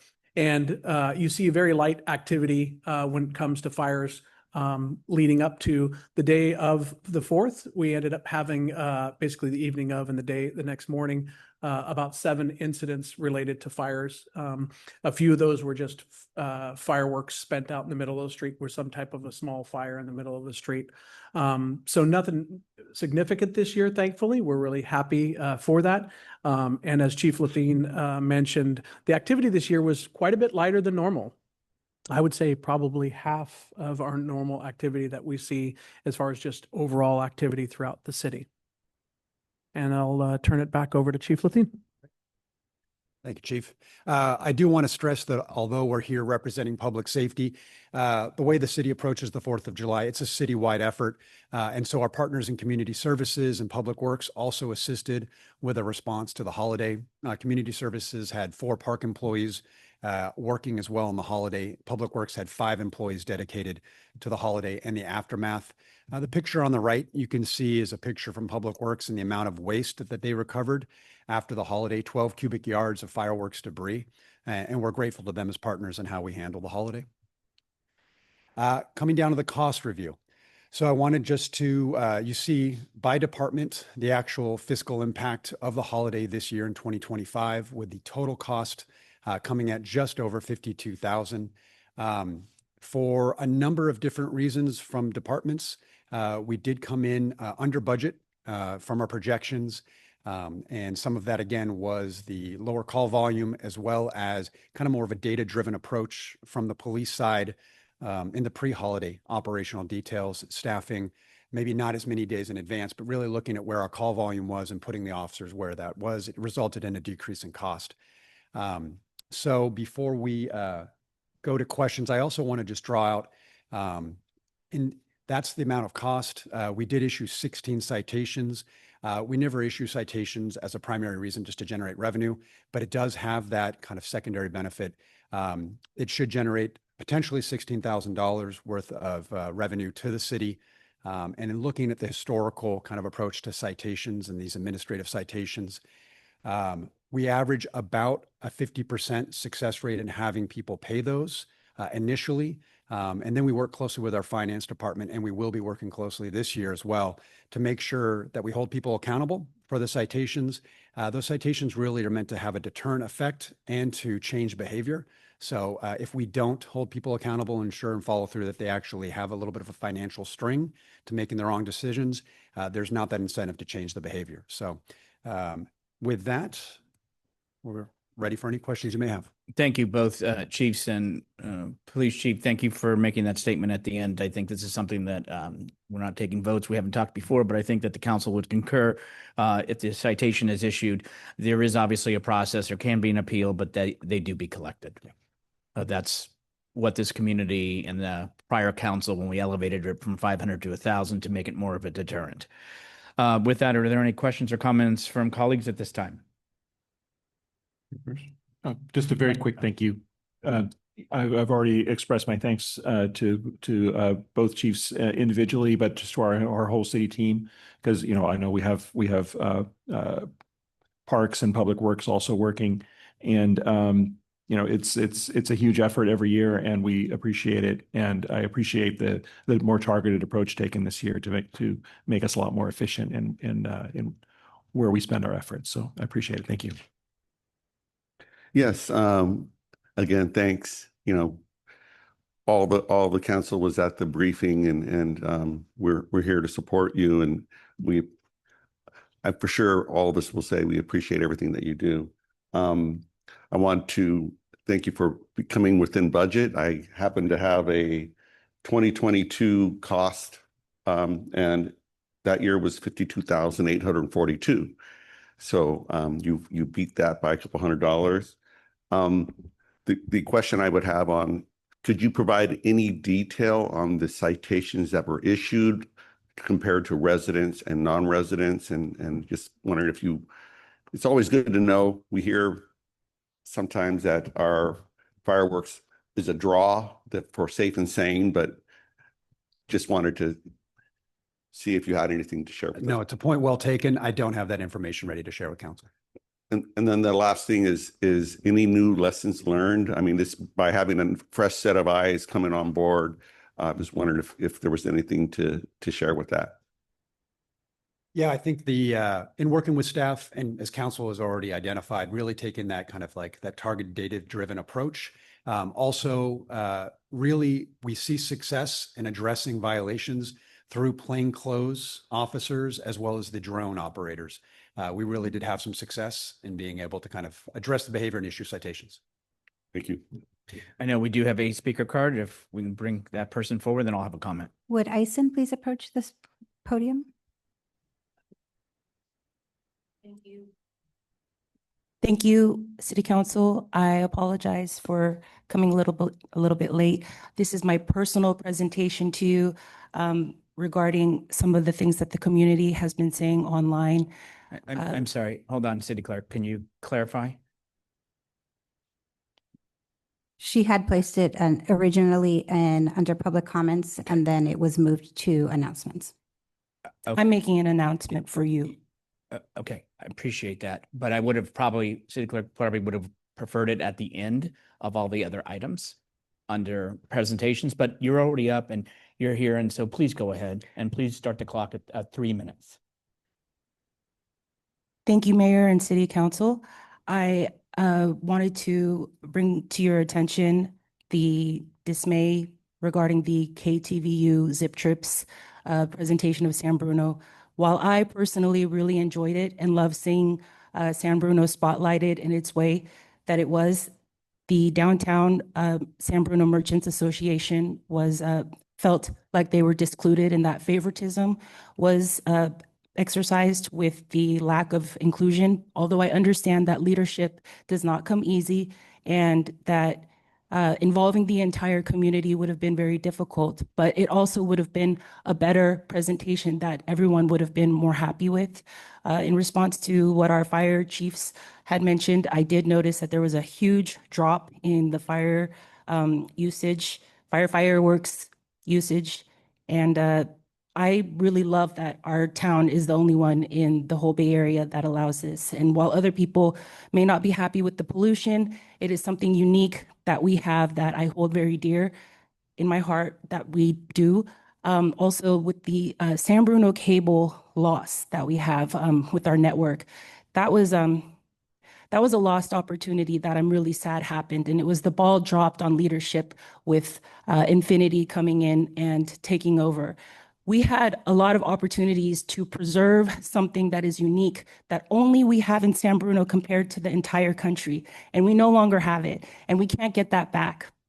Someone had mentioned this online, and I want to echo those sentiments. I also wanted to follow back to what my comments earlier in the special meeting were regarding fiscal health and the hockey league that I would like us to start in San Bruno to bring business and more people to our community. I've envisioned this and dreamed about it over 5 years ago. I would like us to be called the San Bruno Manatees. We will be mighty like the Mighty Ducks, except we're peaceful and we are loving and gentle, but really great on the ice rink. And our uniforms would be copper, purple, and turquoise. And it would be really great if we could have something to bring the community in, like how we used to be in Redwood City. And I would also like to encourage all of the community of San Bruno to join us at our San Bruno Resilient community events once a month. There will be a meeting later this month on the 29th. And please join us. It's open to all. Thank you. Thank you. And couple things I do want to say. As far as the Safe and Sane fireworks, you're correct, and the voters had approved that in 2005. City of Pacifica also, the voters have approved it. So those are the two in this county that do sell the Safe and Sane. On the Channel 2, I do want to make it clear so that everybody knows. Channel 2 is the one who chooses the location, which they reminded me was by vote of people, not the city of San Bruno. Whoever wanted to vote and go online to Channel 2. Travis and I had a Zoom meeting, and they made it really clear their process is they will tell you where they're going to broadcast. They will not tell you ahead of time. They will make the decision when they come out a week earlier, where they go, what trivia questions they ask, who they interview, where they eat, and where they make their statements or comments. The city of San Bruno, the leadership, the administration had no at all ability to edit, to convince, to persuade, to have inclusiveness throughout this community. They made the selections on their own. When it came to the interviews that Travis and myself, I asked, and I showed up even early that same day. So what are we going to talk about? It's always nice to kind of know, right? The answer was, you'll hear it live when the people hear it live. So that's how I was prepped. I didn't even know where I was going to be on Friday until that week. So I just want to make it clear that it was not anyone that sits in this room or sits at City Hall that had any bearing or decision in that process. And we all can say where we should have gone or not gone. But that is how that determination was made. It was made by Channel 2 and Channel 2 alone. To the two chiefs and to the staff, I do want to thank you, and I know the police chief, your first 4th of July, so congratulations, and went on out on a ride along. I know our fire chief was there at the command vehicle at the City Hall parking lot where I was for a few hours as well. And to the last speaker, I would agree that, and it's not scientific, is that it did seem less. And I think the numbers are validating that by the calls and the services that were needed. And I also then want to thank the team and the staff of all departments for their work and their effort, because in a lot of these cases, it's not a will you please work, it's you are working. So that means they give up their family, friends, loved ones, opportunities to travel. That they do in order to try to do the best job they can to ensure the safety and security of this community each and every 4th of July. So I want to thank everyone for their part and appreciate the report. Next, we will move on to item E, receive update on Crestmore Field project. Thank you, Mayor, members of council. Travis Carlin, Community Services Director. It's been a while since we had the Crestmore project as it relates to the multi-purpose fields in front of the council or in front of the public. And as we approached our 30% design on this project, I felt it necessary to bring this forward as a special presentation, just to let you know where we're at. There are some things that have had to change since the master plan, and I wanted to make sure that the stakeholders were aware of these changes and that the council was aware of these changes. So I've invited Brian Fletcher from Calendar and Associates, who is doing our design on this project, here tonight, and he's going to give us a brief presentation on the project. So Brian Fletcher.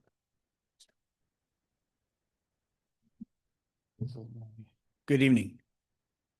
Good evening, Mr. Mayor and council members. Thank you so much for allowing me this opportunity to give you an update. Let me make sure this works. It's not working.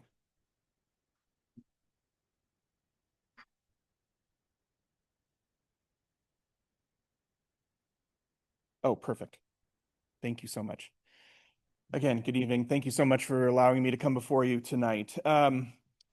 So my goals tonight are to give you a little bit of background. I thought I'd start with what happened during the master plan phase and why we're doing this project, and then move into the process that we're taking right now to develop construction documents for implementation. And as Travis mentioned, because we're moving from a big picture now into nitty-gritty construction details, what are some of the changes that are having to be made? So as you know, this is the original project background. The closing of the school, the purchase for single-family homes. Again, the site now is becoming a public park, but it's also taking 2 fields or 2 areas and turning it into one and trying to maximize it for field uses. And then, as you know, we went through an extensive master planning process and community outreach. So tonight, again, I'm going to give you an overview of that, some of the changes and the process kind of moving forward. So what were our goals back during the master plan? Was to build on the initial master planning effort. There was some effort there. Develop a plan that kind of worked for everybody, not just one individual user group, but for everybody. But understanding that soccer is the main use out there, but making sure that we've got multi-generational and other amenities for users out there as well. And then continually evolve kind of the costs. And that was a big thing, is making sure that we're providing those costs to you. So you're going into this with eyes open and making informed decisions. So this was the process diagram that we presented during the master plan phase. You can see it's complete, and it resulted in a master plan that was approved and moved forward. And as you can see, there was a number of community events during that process. This is the new flow chart of what we're doing today. As you can see, the only one block that is grayed out is the 30% design. So what we've done, as I mentioned before, is gone from a big picture, what does the fields look like? And now we're dealing with kind of the reality on the ground and some issues that have come up with some technical studies, which I'll mention in a second. We're here tonight for the council update. And as part of the 30%, we're looking at the overall costs. So we're currently evaluating that right now, and we'll be presenting options for phase 1 and phase 2 projects kind of moving forward. And that's consistent with what we presented with the master plan. And as you can see, we're going to continue through multiple phases, construction documents and permitting, and really construction, we're looking for the park to open in spring of 2027 throughout this process. You're all familiar with the site, just giving this as a little bit of background. You can see the site that we're currently working with is outlined in red. It's the lower field. North is to the left-hand side on this, as well as some of the frontages and some of the existing conditions, just to remind you. And then finally, here's the approved master plan. I'm going to take you through some of the modifications and highlight those, because if you just look at one plan to the other, they look pretty darn similar. But I want to make sure that we're pointing these out. So what are some of the realities that we've kind of started to take a look at? First off, maintaining the field level where it is right now. And why do we want to do that? To minimize moving dirt off the site, which would result in hundreds and hundreds of truckloads of dirt being moved off site. So that creates a small retaining wall that you can see kind of right between the yellow and blue areas there. The area that we're identifying, you can see there's an original easement, and that's from the property line on the left-hand side to the residence. And then there's a new easement. What happens is we need to connect the bioretention areas that are on the site for the residential units, and I'll mention also for us, for the park site itself. And that's going to require a swale that connects two of the retention areas together and provides an overland release if those bioretentions actually get filled up too much. One element that came in is, how do you maintain those? And how do you maintain those on a steep slope? Because that north side is a very steep slope going to the residence. So what we needed to do, and this is the developer's portion within the easement, is to provide a maintenance road. And it's not even a full-blown road. It's just to get a small little cart in there in order to maintain that swale in operation. Why am I telling you all this? Is because that easement area expanded slightly, expanded into the field use area, and required us to make some adjustments to the park plan. In addition, the wall itself has some structural components that extend. It's got a grid component to keep that wall vertical. And that's going to affect a little bit about where we place lights, but we're working with the developer on how we're doing that. So that's not really an impact. So the next one is the geotechnical report. Okay, I would say 95% of the fields that we design can be treated underneath the field. Right now, so there's a requirement to treat all stormwater before it goes into our stormwater system. Okay, with fields like a synthetic turf field like this, you typically can treat it underneath the field by draining that water into a rock layer, by draining it into kind of an expanded trench area, and have a percolation pipe that then just percolates the water into the ground, and it treats it that way.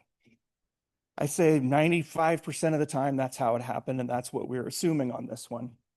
The geotech report came back that we have a hard layer of bedrock that's, 5 feet, 3 to 7 feet underneath the existing soil. And then what happens with that? The water drains and hits that and then runs laterally and comes out the hillside. And that's just not something that we can do. So the result of this is we have to find a means, above ground means, of treating the water for the field system. We think we did find a very good win-win, and by collaborating with a developer to expand the treatment area for the residential unit that's close to the site, By expanding that, we don't have to provide the slopes. It's less of an impact to the fields by combining the two together. So we think it's a win-win, and I'll show you that right here. So this is a side-by-side diagram that's, here's your master plan on the left-hand side, and here's the current plan on the right-hand side. What we've identified are the areas where there are modifications because of impacts on reality. And you can see it's really all on that north side, all on that side that's going down to the residents. So they're all long linear. We're being impacted by that fence line now moves in a little bit, and it's going to affect walkways and a little bit of the field. You can see that kind of square area at the bottom left in purple on the right-hand side. That's the area of treatment that we're required to provide for the field, to treat the drainage for the field. And you can see that it's combined with the drainage area for the residents as well. So what happened, what that's going to affect is we had a picnic area that is eliminated, but we've increased the size of the other picnic area, and we've lost a little bit of field space, but that was a practice area. And what we're proposing is to turn kind of the dashed area into a practice field. It can be dashed for a game, so we're not losing that field, but it could also, when it's not being utilized for a game, it can be utilized for practice and warm up. The final one I want to look at is we did indicate a drop-off zone at the parking lot in roughly where the green space is right there. If you look at the grading plan, you see a lot of lines kind of coming through there. All that's indicating is there's a lot of grade change that's happening from the parking lot, the main parking lot, which has to stay relatively level, to then get back down to the street grade. So what that ends up doing is it's steep grade, and it's not feasible to have a drop-off zone there anymore.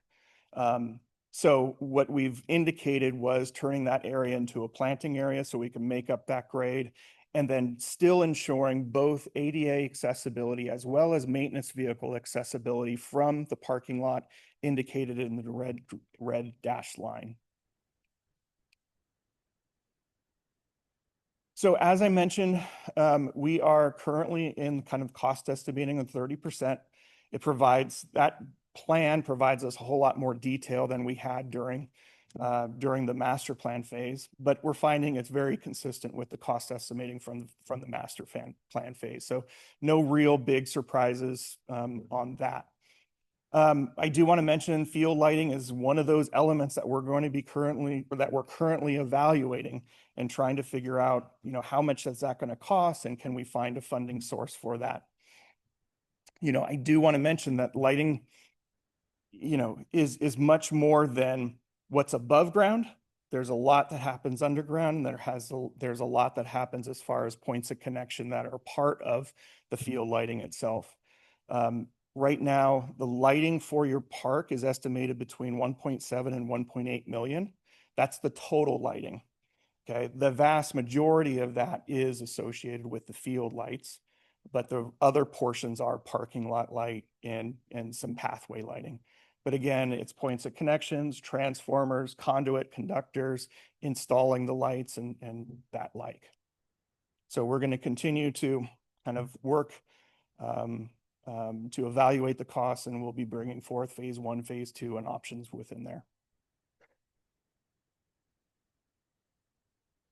So with that, really, I'm here available for any questions or comments that you may have, and I appreciate your time.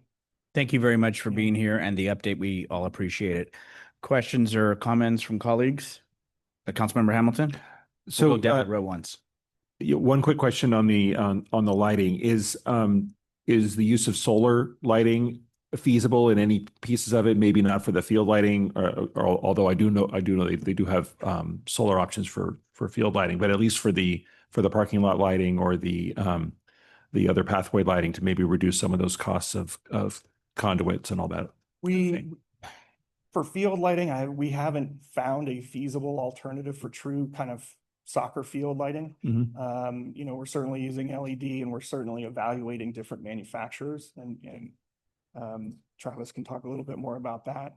But, you know, there are new products coming out, you know, every single year with other lighting for parking lot lighting or such. I think our approach for kind of pathway lighting is if we can piggyback off the poles for the field light and actually put lights for pedestrian and walkway use off of that, as far as the installation costs would be cheaper. If you would like us to look at like parking lot lights and such for solar, we certainly can evaluate that, but we haven't yet for that. Thank you. Vice Mayor Medina. Yes, thank you for the report. Solar lighting, definitely something I'm interested in. It'd be great if you could look into that. Yeah. Definitely for the parking. That technology has advanced quite a bit and is pretty viable. And there's not going to be too many trees up there that's going to stop those from lights from being operating with those batteries. As for the drop off for the players, yeah, is there going to be I guess short-term parking along the side? Like I think there was like that in the past, because there's always parents that just, you know, in a hurry to go drop off the kids and then go to another field. That was going to be one of the great things about one of the improvements at these fields. So is there other alternatives to where the short-term parking and getting kids out safely they certainly can still come into the parking lot, and if there's not a stall that's available, can drop off as long as they're quick and not holding up traffic. There are some landscape areas along the street, some bulb outs that could also accommodate that. And there's also a little bit on A Street that can accommodate that. So, but it's pretty limited. It's a challenged site. Got it. For that. Okay. And we're trying to maintain as much parking as we can on site and not lose that for use. But there are some areas that they can definitely drop off. That somebody's going to look into. Would that be your task to come up with that in the design? It's currently in the plan already. Okay. Yeah. All right. Thank you. Yeah. Speaker cards, please. Would Rich Fern please approach the podium?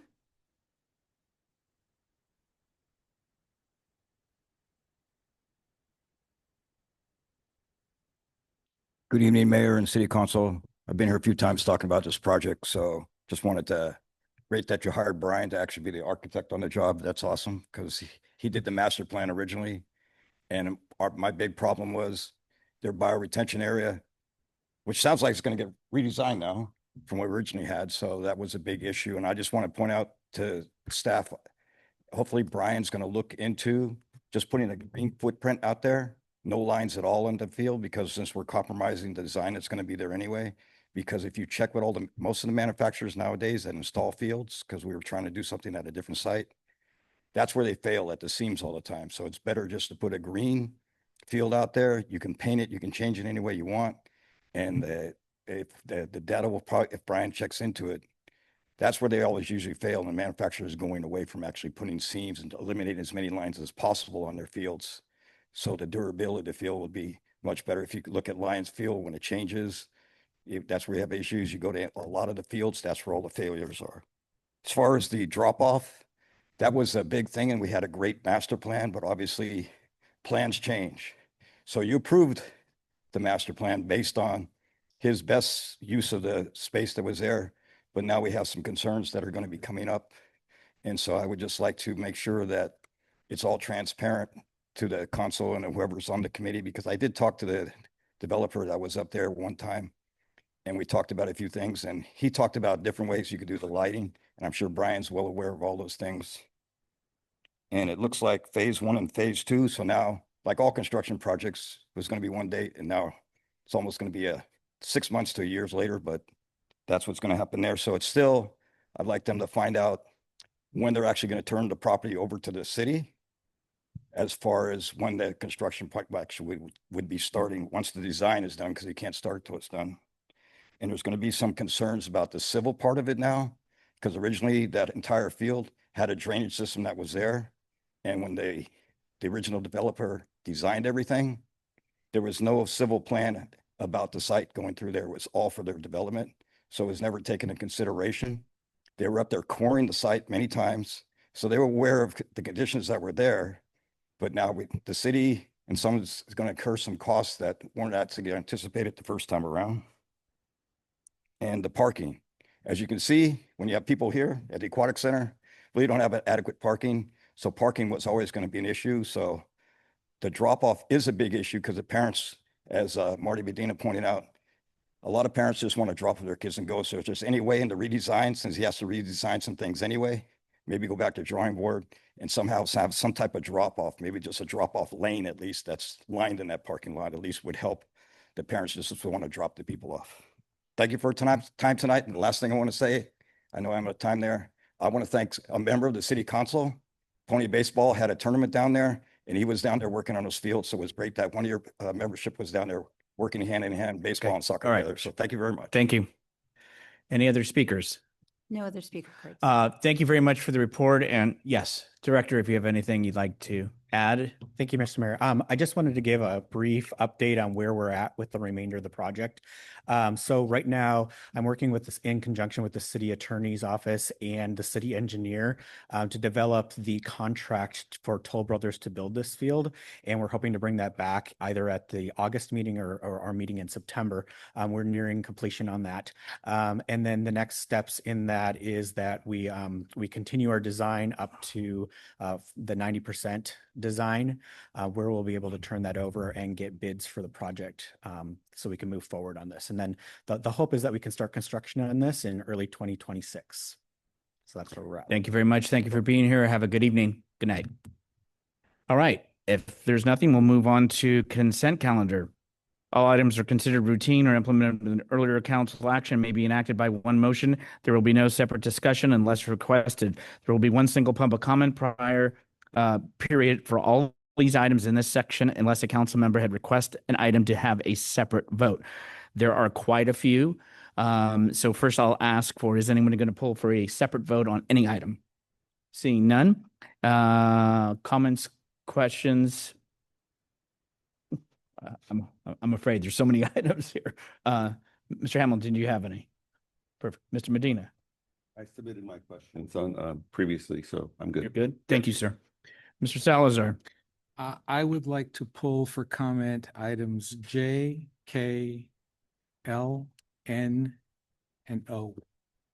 Let me repeat that. J, K, L, N, and O. Yes. Okay. Councilmember Alvarez, do you have any? Okay. First, before we start getting into this, there's also an item on the agenda that requires a comment that legally to be made, and I'll ask the city attorney. Thank you, Mayor Medina. As required under the Brown Act, I'm going to provide an oral summary of the proposed amendment to the city manager's contract. Item 6Q on the consent calendar adopts a resolution amending the city manager's contract. In sum, that amendment extends the termination date until June 30th, 2027, and allows the parties to mutually agree to extend it until June 30th, 2028. It increases the annual salary by 4%, 4.5%, and 5% on July 1st, 2025, 2026, and 2027, respectively. It increases management leave to 120 hours, 125 hours, and 130 hours, again on July 1, 2025, 26, and 27, respectively. It increases severance pay for termination without cause from 9 to 12 months and provides a deferred compensation contribution in the amount of 2% annually. And finally, the recommended motion to approve the resolution and draft amendment is revised to reflect that this is actually the fourth amendment, not the third amendment. Thank you for doing that. Now we'll go down to the items, and Mr. Salazar, with your approval, I'm not going to read every word on each, but I'll get the gist. For the first one, J, consider adoption of a resolution approving the plans for the planters, medians, and tree feasibility and irrigation repair. Thank you. And first, I'll just state that I normally try to avoid pulling things from consent, and I know that they're on consent for a good reason generally. And I didn't have a lot of time this past weekend to go through the entire packet and look at all of these. So I would have submitted some of these in writing, but most of my items are just comments. And for this particular one, I am supportive of the project. But I did want to state that it's concerning to me that the budget is being adjusted by such a large percentage, especially given the overall nature of our financial position and being that we're still in the first month of our fiscal year to have a project go so far over budget. And I would request that perhaps in the future we be given alternatives when there is such a large overage, where if there's something that can be value engineered or the project can be modified, that we be given an alternative so that we can move things forward, but not incur such a large variance so early in the project. So that was it for that. Any call, you have any comment? Okay, I share that sentiment. Next item, item K, consider adoption of a resolution amending the master fee schedule to include a penalty for violations of the California Vehicle Code. Okay. And my comment on this is not necessarily about the fee itself, but there have been a lot of questions around this new daylighting law. And I know that there are people in the community right now that are very much against it because they know that parking will be lost in pretty much every neighborhood in our city. And there are people that have been waiting a long time for this to be implemented because it is a safety issue. So what I would request along the lines of formalizing this action for us is, and I know that a question was asked, I think I know who submitted it, but I didn't feel that the response was really adequate in terms of what was being asked, both in terms of, what is the actual expected timing of a communication to go out this, because people are asking, when is this going to start being enforced? And while the program was spelled out for us in the staff response, I would like to be able to tell people when they can actually expect something to go out and enforcement to begin. And so if we could put a little bit more meat on those bones, I would appreciate that. And also the question around the enforcement, because I think right now residents are being given conflicting information about how it's going to be enforced. And so I'm looking forward to seeing more information on that and just making sure that it's all spelled out clearly. I see notes being taken. Nothing else. We will go to L. Consider adoption of a resolution authorizing the receipt and expenditure to the CHP grant funds to facilitate the F-25-26 Cannabis Tax Fund Grant Program. And on this item, I just wanted to highlight, that by legalizing cannabis, there were some unintended negative consequences that came out of it. And the state is making an effort to alleviate some of those by providing these funding grants to local departments to do enforcement around intoxicated driving. My question on this one has to do with how we intend to use the grant funds. And the report indicated that we would be purchasing an electric police vehicle, which I support the use of electric vehicles. And I've been on the council long enough to remember when I was told that electric vehicles would probably not be appropriate for police use. And now we've gotten to the point where the technology is caught up and we have an opportunity to do that. So definitely welcome bringing electric vehicles into our fleet. And I also welcome the state's funding to do the enforcement. My real question around this is, in the staff report, it also indicated that we don't have the infrastructure to support the electric vehicle.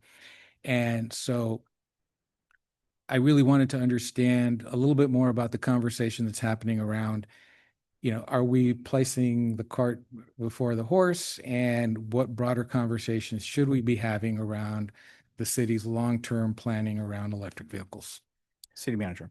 Certainly, Councilmember Salazar, thanks for the question. It's a big question on the broader issue of electrification of our fleet and the California Air Resources Board is going to require us to electrify our fleet here very soon. In fact, I think we are in process as we speak. The issue of electrification is not acquiring the vehicles. The issue is how do you power them and putting the infrastructure in place. Chief Lathine, I don't know if you have the answer to the question on how are we going to power this new vehicle. Coincidentally and interestingly, the chief inherited an electric vehicle as his city patrol vehicle, or excuse me, city department head vehicle. And so I don't know, Chief, if you can answer the specific question on electrification of this particular car. No, Councilmember Salazar, thank you for the question. So we do have infrastructure at the police department to support electric vehicles. As we look to the future and forecasting kind of growing need, we're identifying the need to grow that infrastructure to support the kind of the additional fleet. So we've had some initial conversations with the fleet and facility supervisor. We've identified a potential path forward for the city in terms of maybe adding some additional infrastructure. So we can add this vehicle, we can power it.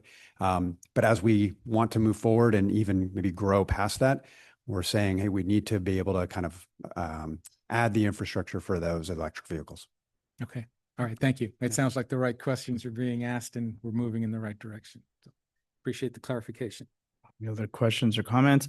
Item N, consider adoption of the resolution committing to take steps toward achieving compliance with the MTC regarding the TOC policy.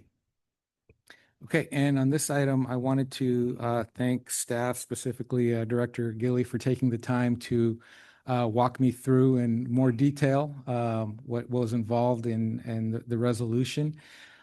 In further conversations with MTC Commissioner Gina Pappin, I did want to point out that other cities have highlighted issues that they also have with what's being proposed. And I intend to support this because I understand the importance of moving this forward. But Commissioner Pappin also provided a letter that the city of Belmont submitted to the MTC that highlighted some of the issues that they have very specifically with what's being proposed.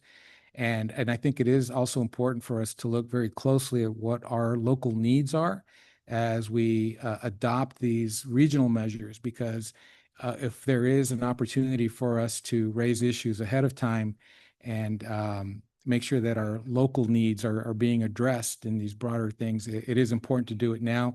And if we collaborate with other cities that are also taking exception to those things, I think our voices could possibly be heard a little louder if we work together on those. Anything from anyone else? I will also echo that I spoke to President of the Board of Supervisors, MTC Commissioner David Canepa, as well as MTC Commissioner Gina Pappin, as well as there's documents from Belmont as well as the city of Burlingame. I also do appreciate the director's time to have met with Commissioner Pappin and to go over that. And I think it is an opportunity for us to move forward on this. However, it's also an opportunity to make it clear where still when there's opportunity with MTC later in this year, when they're bringing up these things, they can be fine-tuned that help our community and others. Item O, consider adoption of a resolution authorizing the city manager to execute a facility lease agreement with the Girl Scouts of Northern California. And on this item, one quick question. So as we embark on a project to look at surplus city properties, and I know that this property was one of the ones being considered as a surplus property, I'm just wondering if there's any concern about entering into a contract that would obligate the city to do major improvements to the project if necessary, when we are potentially looking at getting rid of it. Sorry, I was looking around for Travis. He seems to have left. He has the answers to these questions, I think. Okay. Again? Okay. I asked Travis to stick around for this particular question.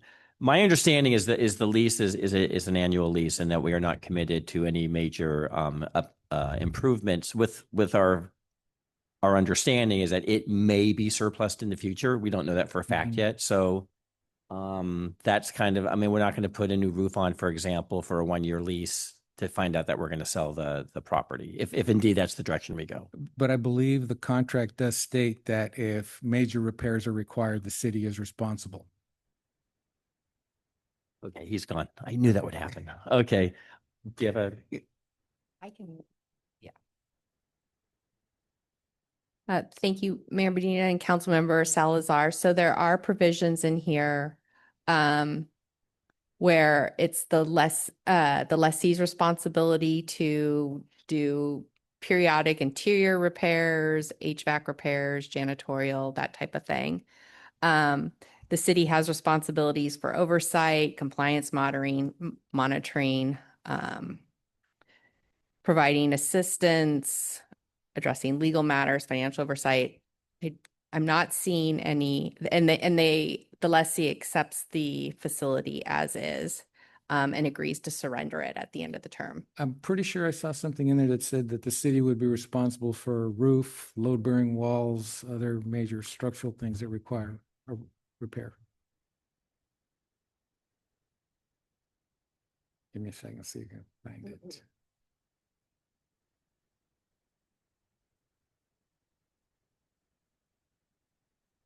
If the council likes, Mr. Mayor, sorry, That's okay. city attorney, we can pull this item and continue Yeah. it to the 26th if that helps. I literally kept Travis here, as you know, No, Mr. Mayor, up and- until the and 11th hour here. He was told. Yeah. Had an So, appointment. we can bring this item back if I'm going to it's ask, to the council ability. and it's not that it wouldn't have been supported, and I understand that the director also got an agreement which was needed, overdue, and I think that's great.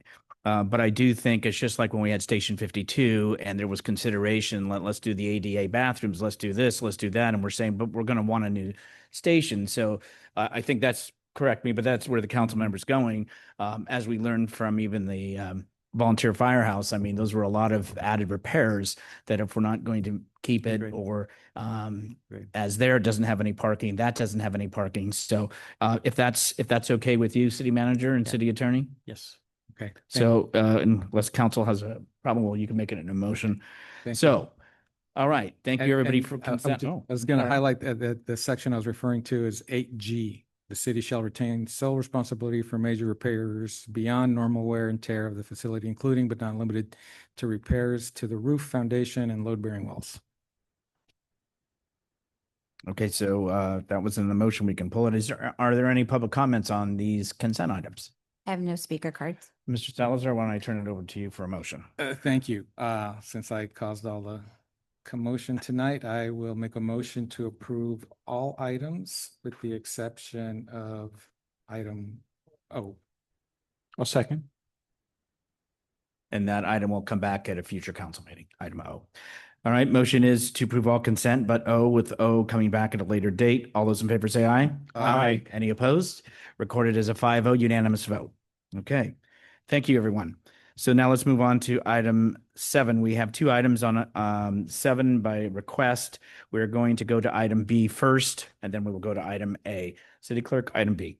Item B, hold a public hearing and consider adoption of a resolution amending the master fee schedule to increase fees for specific building inspections. Thank you very much. And we'll turn it, oh, there you are. Our CFO.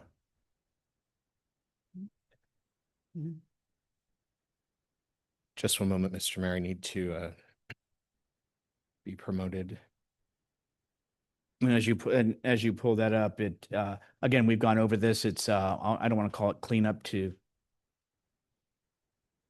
say something that you have a different term for, but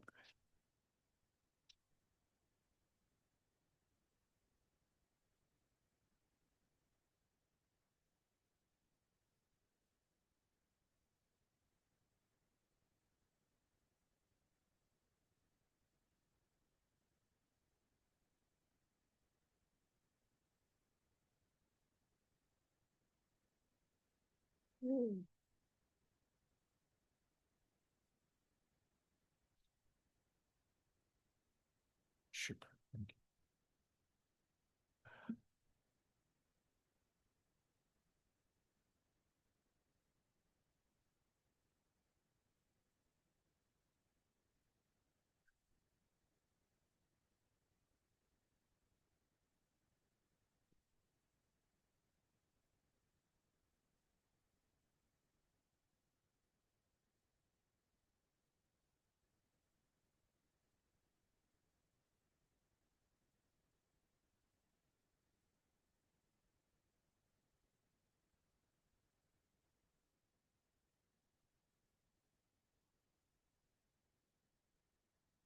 Thank you, Mr. Mayor. While we pull up the presentation, you summarized you stole my thunder. Nick Pegueros, Nick Pegueros, City Administrative Services Director and CFO.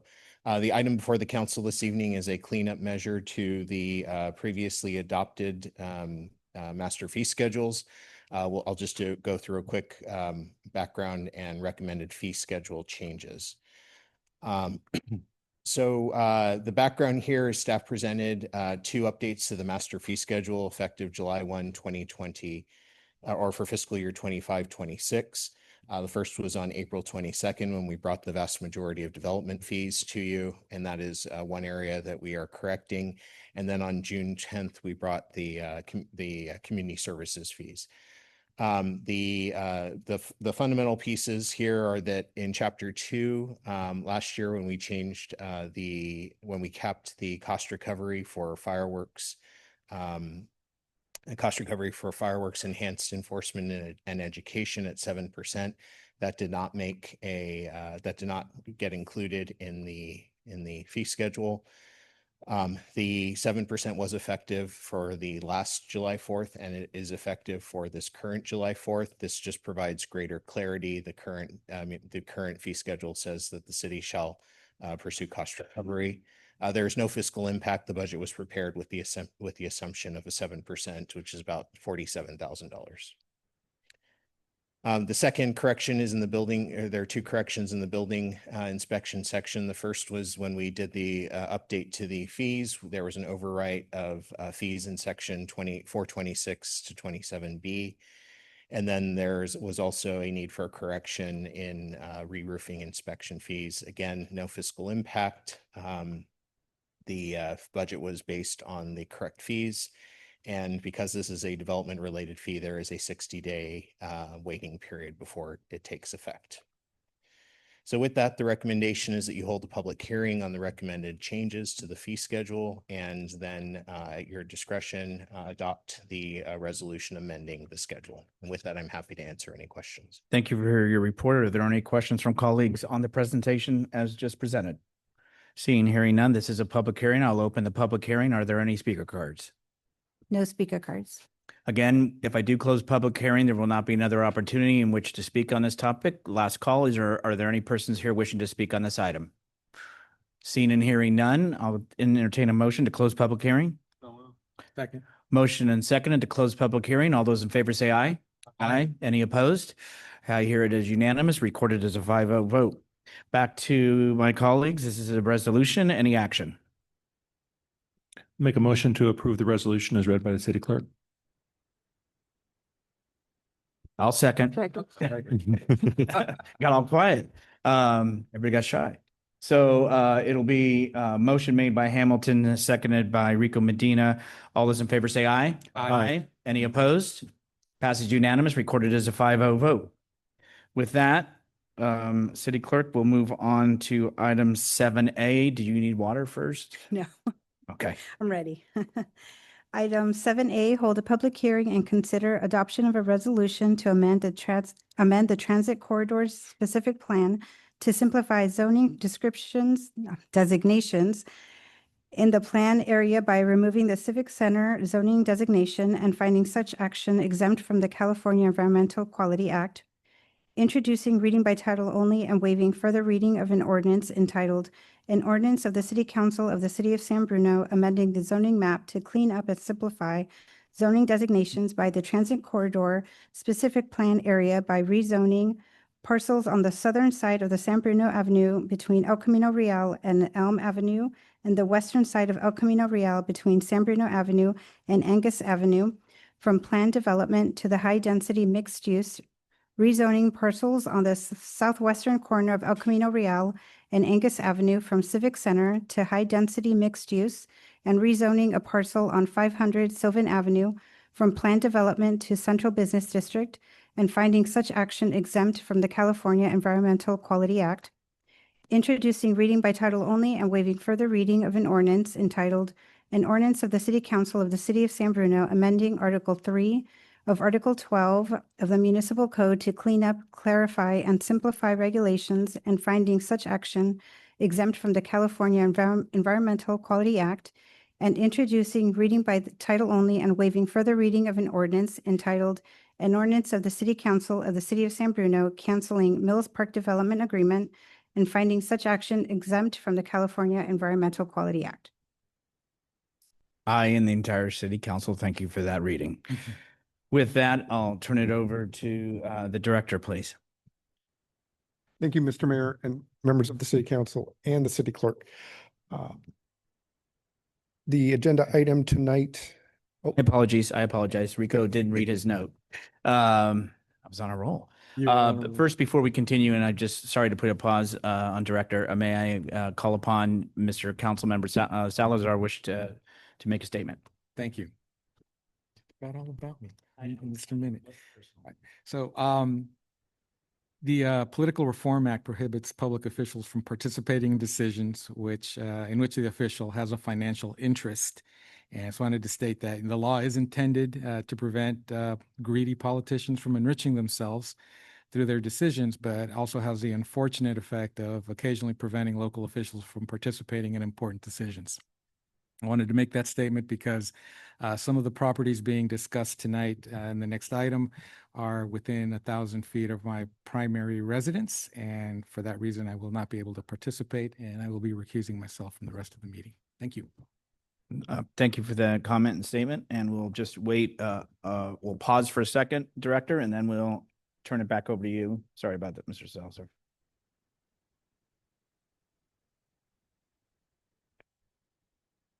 Is that all?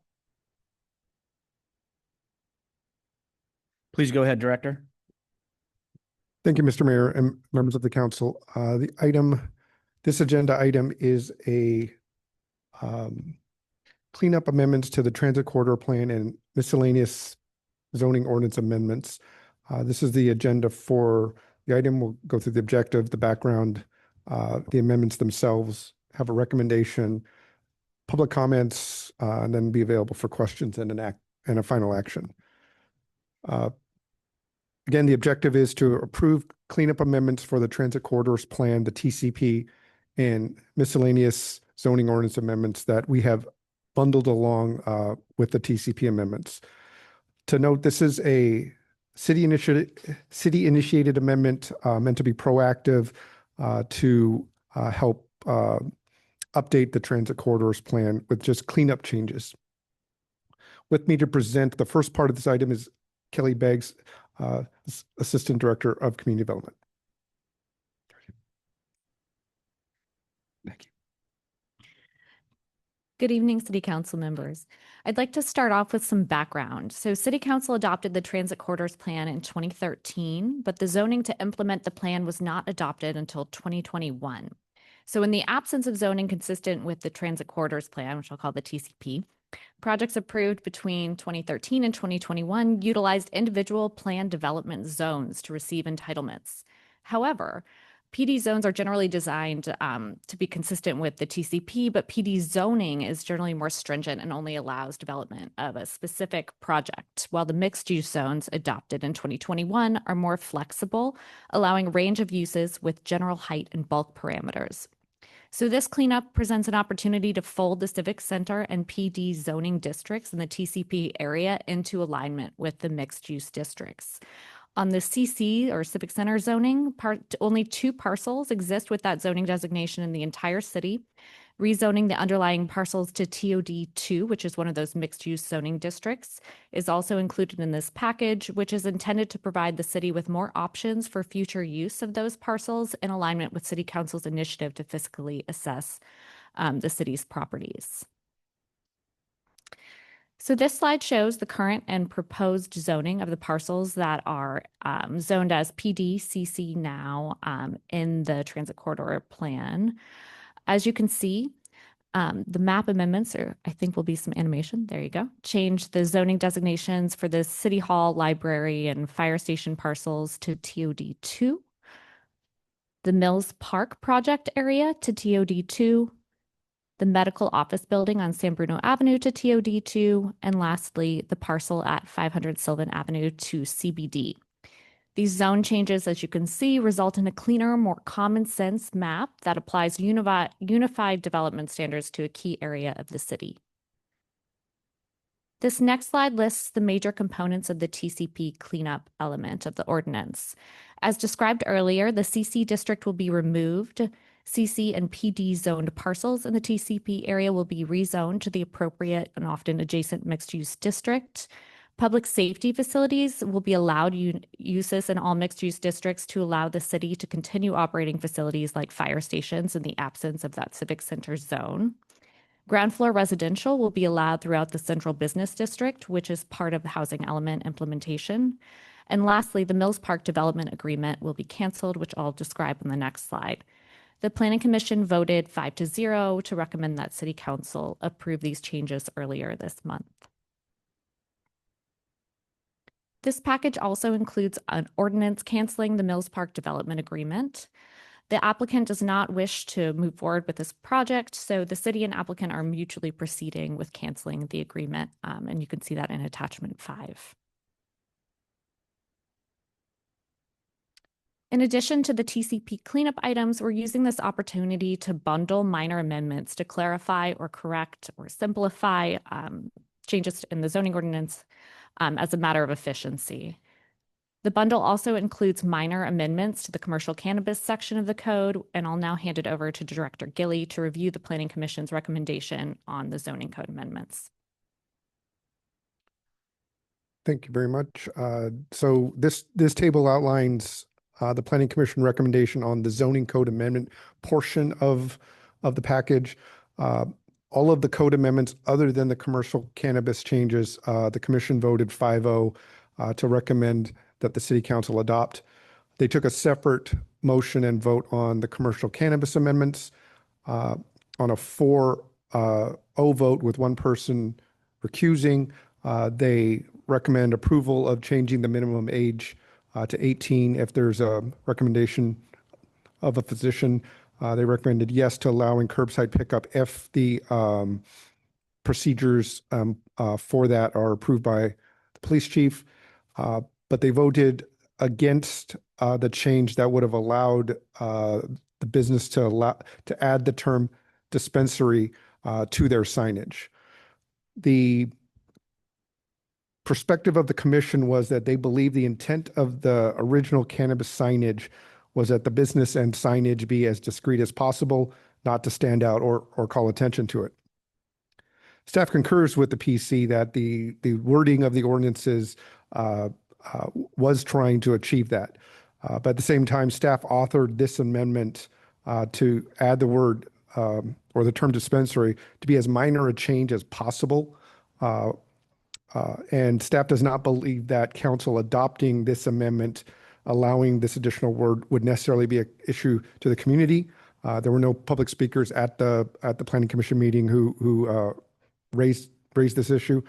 And so in this package, there are documents for either approach provided where council can decide which path they want to take.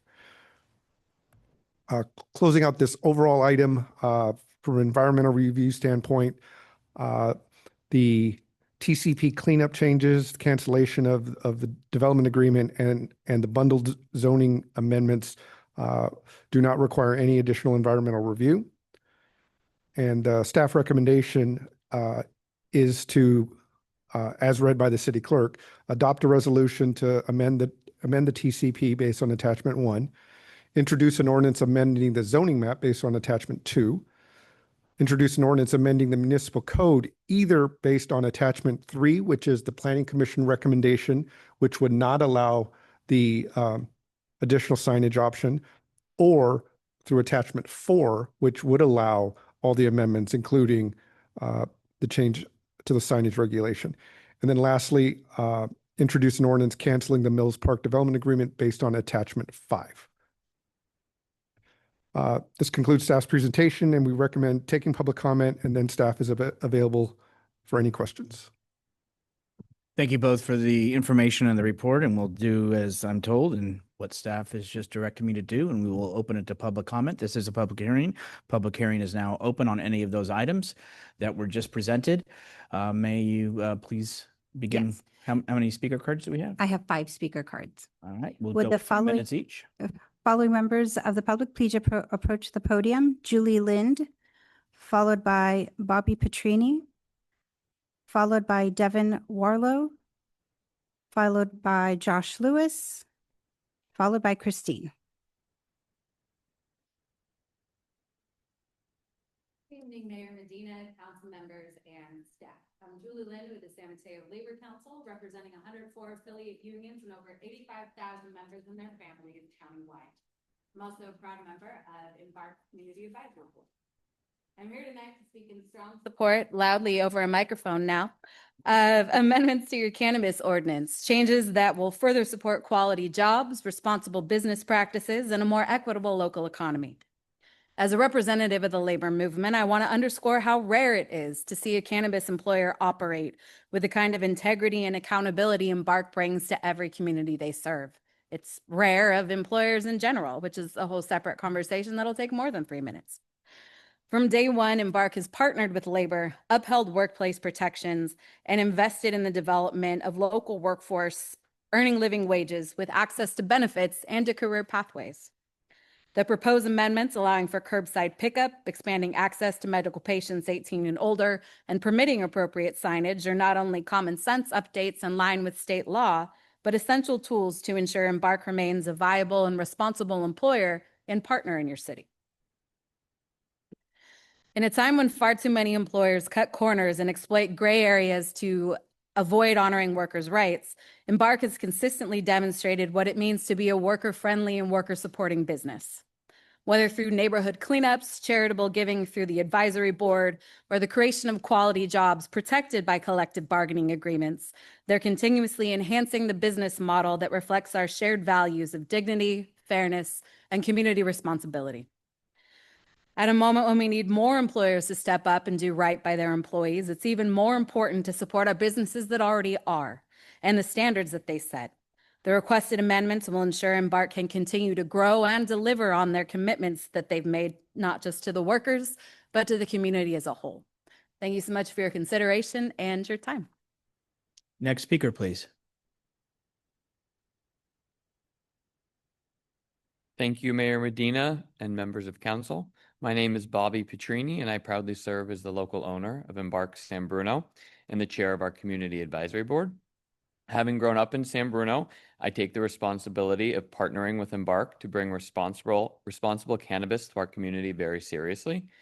When I partnered with Embark, I made a personal commitment that this store would be a genuine asset to our city. I'm here tonight to ask for your support in approving 3 amendments that will strengthen our cannabis operations. These common sense updates align San Bruno's cannabis regulations with state law by allowing us to serve our customers and by extension, the whole community. Operating in 16 communities throughout California, Embark has a proven track record of best practices.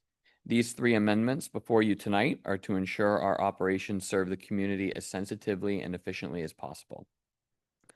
Curbside pickup will help us serve the customers we try the hardest to reach, including veterans, older adults, and community members with disabilities. Allowing us to serve customers over the age of 18 with a medical recommendation will help align city code with state law, and it will help us serve patients who rely on cannabis as part of their care.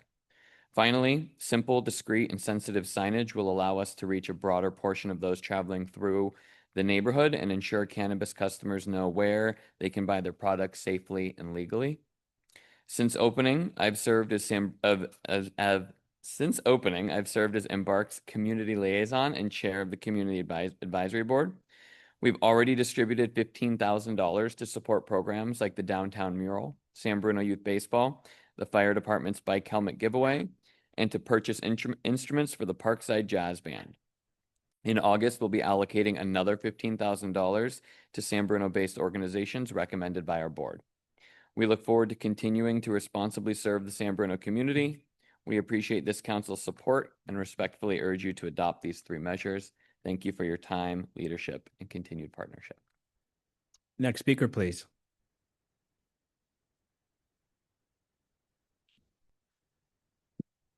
Honorable Mayor and esteemed council members and staff, thank you very much for this opportunity. My name is Devin Wardlow, Vice President at Embark. I want to thank staff for their efforts in bringing these 3 proposed amendments forward. I'm here to respectfully urge you to support their adoption. Each represents a practical step towards aligning San Bruno's ordinance with state law, supporting responsible cannabis operations and enhanced revenue generation. The 3 amendments before you are reflective of industry best practices. First, to allow access to medical cannabis for patients aged 18 to 20 with a valid physician's recommendation. Second, permit curbside pickup for customers. And third, to allow discrete, appropriate signage that clearly identifies our business use. On medical access, San Bruno is the only city among the 16 cities we operate in that does not allow medical patients aged 18 to 20 from accessing cannabis with a doctor's recommendation. Our team frequently turns customers away and redirects them to our Redwood City location that can legally serve them. This creates an unnecessary burden for patients and puts San Bruno out of step with state law and at a disadvantage from industry norms. Second, curbside pickup is a business model that has become an increasingly standard service for seniors and individuals with mobility challenges.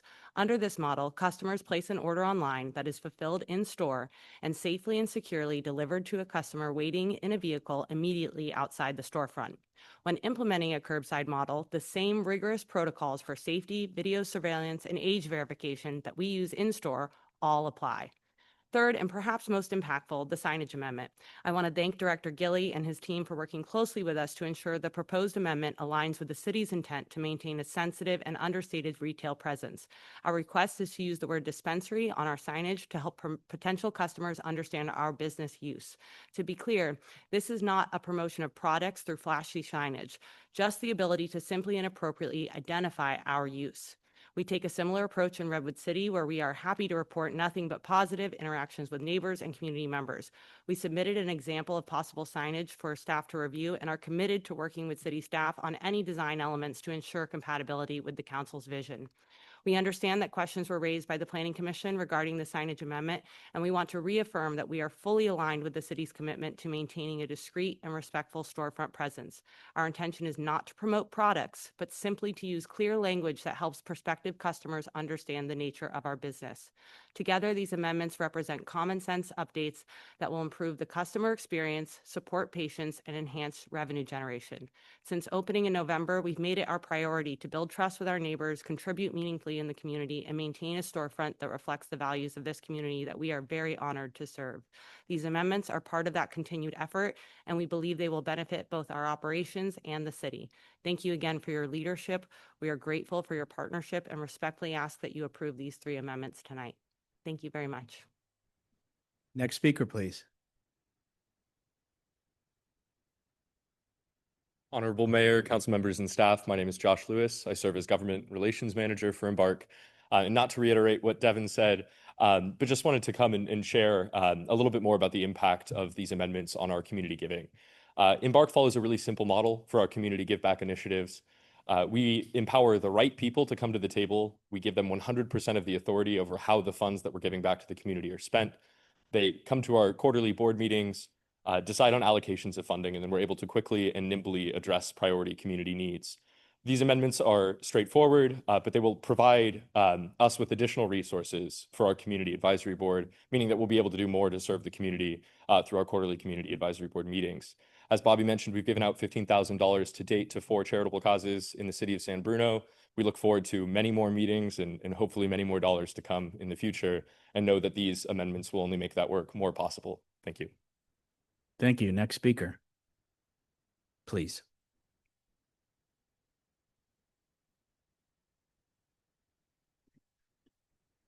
Good evening, Mayor, council members, and staff. My name is Christine Kahukam, and I serve as Area Manager of Embark, overseeing our storefronts in San Bruno, Redwood City, and throughout the Bay Area. I'm here tonight to offer a practical perspective on how these changes will strengthen our operations and bring San Bruno in line with established industry regulatory best practices. I previously managed our Redwood City location, which was the first to open in the community. I can tell you firsthand that appropriate signage and access for medicinal patients are critical drivers for both customer awareness and overall business efficiency. That in that community, we are allowed to use words as cannabis goods on our storefront, and our location has received consistent praise from city officials, neighbors, and community members for our responsible and respectful integration into the community. We've demonstrated that it's possible to maintain signage that is both sensitive and able to reach customers who aren't sure what kind of business Embark is. We use a simple phrase that makes all the difference without being flashy or promotional. We're confident that we can achieve the same in San Bruno. I also want to thank city staff for their collective approach in working with our team on these amendments. As someone who tracks cannabis market dynamics across this region, I know these changes will help ensure we're optimizing our operations for long term. I'm here to answer any operational questions you may have, and I hope you will support these important amendments to strengthen our operations in San Bruno. Any other speakers? No other speaker cards. Okay, then thank all of you for being here and thank you for your comments this evening. At this time, we'll bring it back to council for questions. I just wanted to, I did watch the recording of the Planning Commission meeting, and my understanding is there is, because of our signage and our restrictions, there's very little limitation of the size of the font or how much of a sign that really can be. And I believe you also stated that this has 10 times stricter regulations and rules on it because of the type of business it is than in any other business in this community. Was that correct? Yes, Mr. Mayor. To make that point, if this were not a commercial cannabis operation, the business would not need to ask for anything to be able to put the category of business they are on their signage. It is just this business.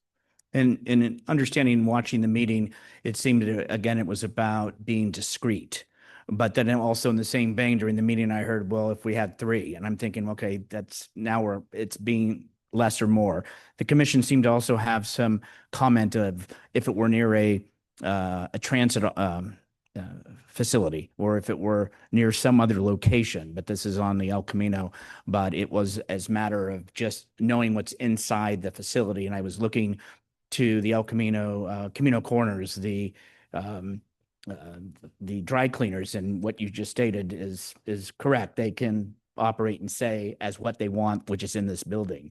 So was there anything else? My understanding is, again, there was some move from the commission that night to accept it, and then there wasn't on a second to that particular motion, and so the vote was 401. Everybody agreed with section 12. It was section 13 on that one point. So staff originally, when going before the planning commission, were not opposed to this amendment, and that's why staff brought it forward. Yes, that's correct. As noted in the presentation, this is a city-initiated package. We are aware that Embark had a list of changes that they were interested in. Staff phrased them in a manner where we were comfortable putting them in a category of being minor, and thus bundling it with something else we were bringing forward. And so we don't believe there will be any issue if the additional signage regulation is adopted. We believe it is minor. At the same time, the Planning Commission made their recommendation, and we understand that. And what I also do like, and just to confirm that it's not like this in all locations, curbside pickup allowed subject to police chief approval. So that gives flexibility and latitude to work as we evolve, as we go down this path, live and learn together. Where I think in some others, it's just like, here it is, and now you fit the box, as long as you don't step outside the box. But this gives more latitude to our police chief, who actually lives in our community, knows our community, if there were things that needed to be, as well as we still have the city manager who has to annually approve the application permit again. Yes, all of that's correct. Thank you. Other questions from my colleagues? Not a question. No, I'm sorry. Questions at this time? Oh, it was only questions, not Yes, comments? please. Just questions. Questions at this time on the presentation? Okay, sorry. Thank you. Okay, so let's go back to us for, and there is no other public comments at this time due to the public hearing. And so with this time, why don't we go ahead and close public hearing? So can I have a motion for that? So moved. We have a motion and a second. City clerk, you can figure out how you want to, who you want to give the motion to. All those in favor say aye. Aye. Any opposed? recorded as a 4-0 vote. Mr. Salazar is recused. Let's bring it back to colleagues for comments. Who would like to go first? Vice Mayor. Yes. Yes, thank you. Thank you everyone for being here. Just wanted to disclose that I did take a Zoom call yesterday with representatives from Embark to hear a little bit more about what their interests were.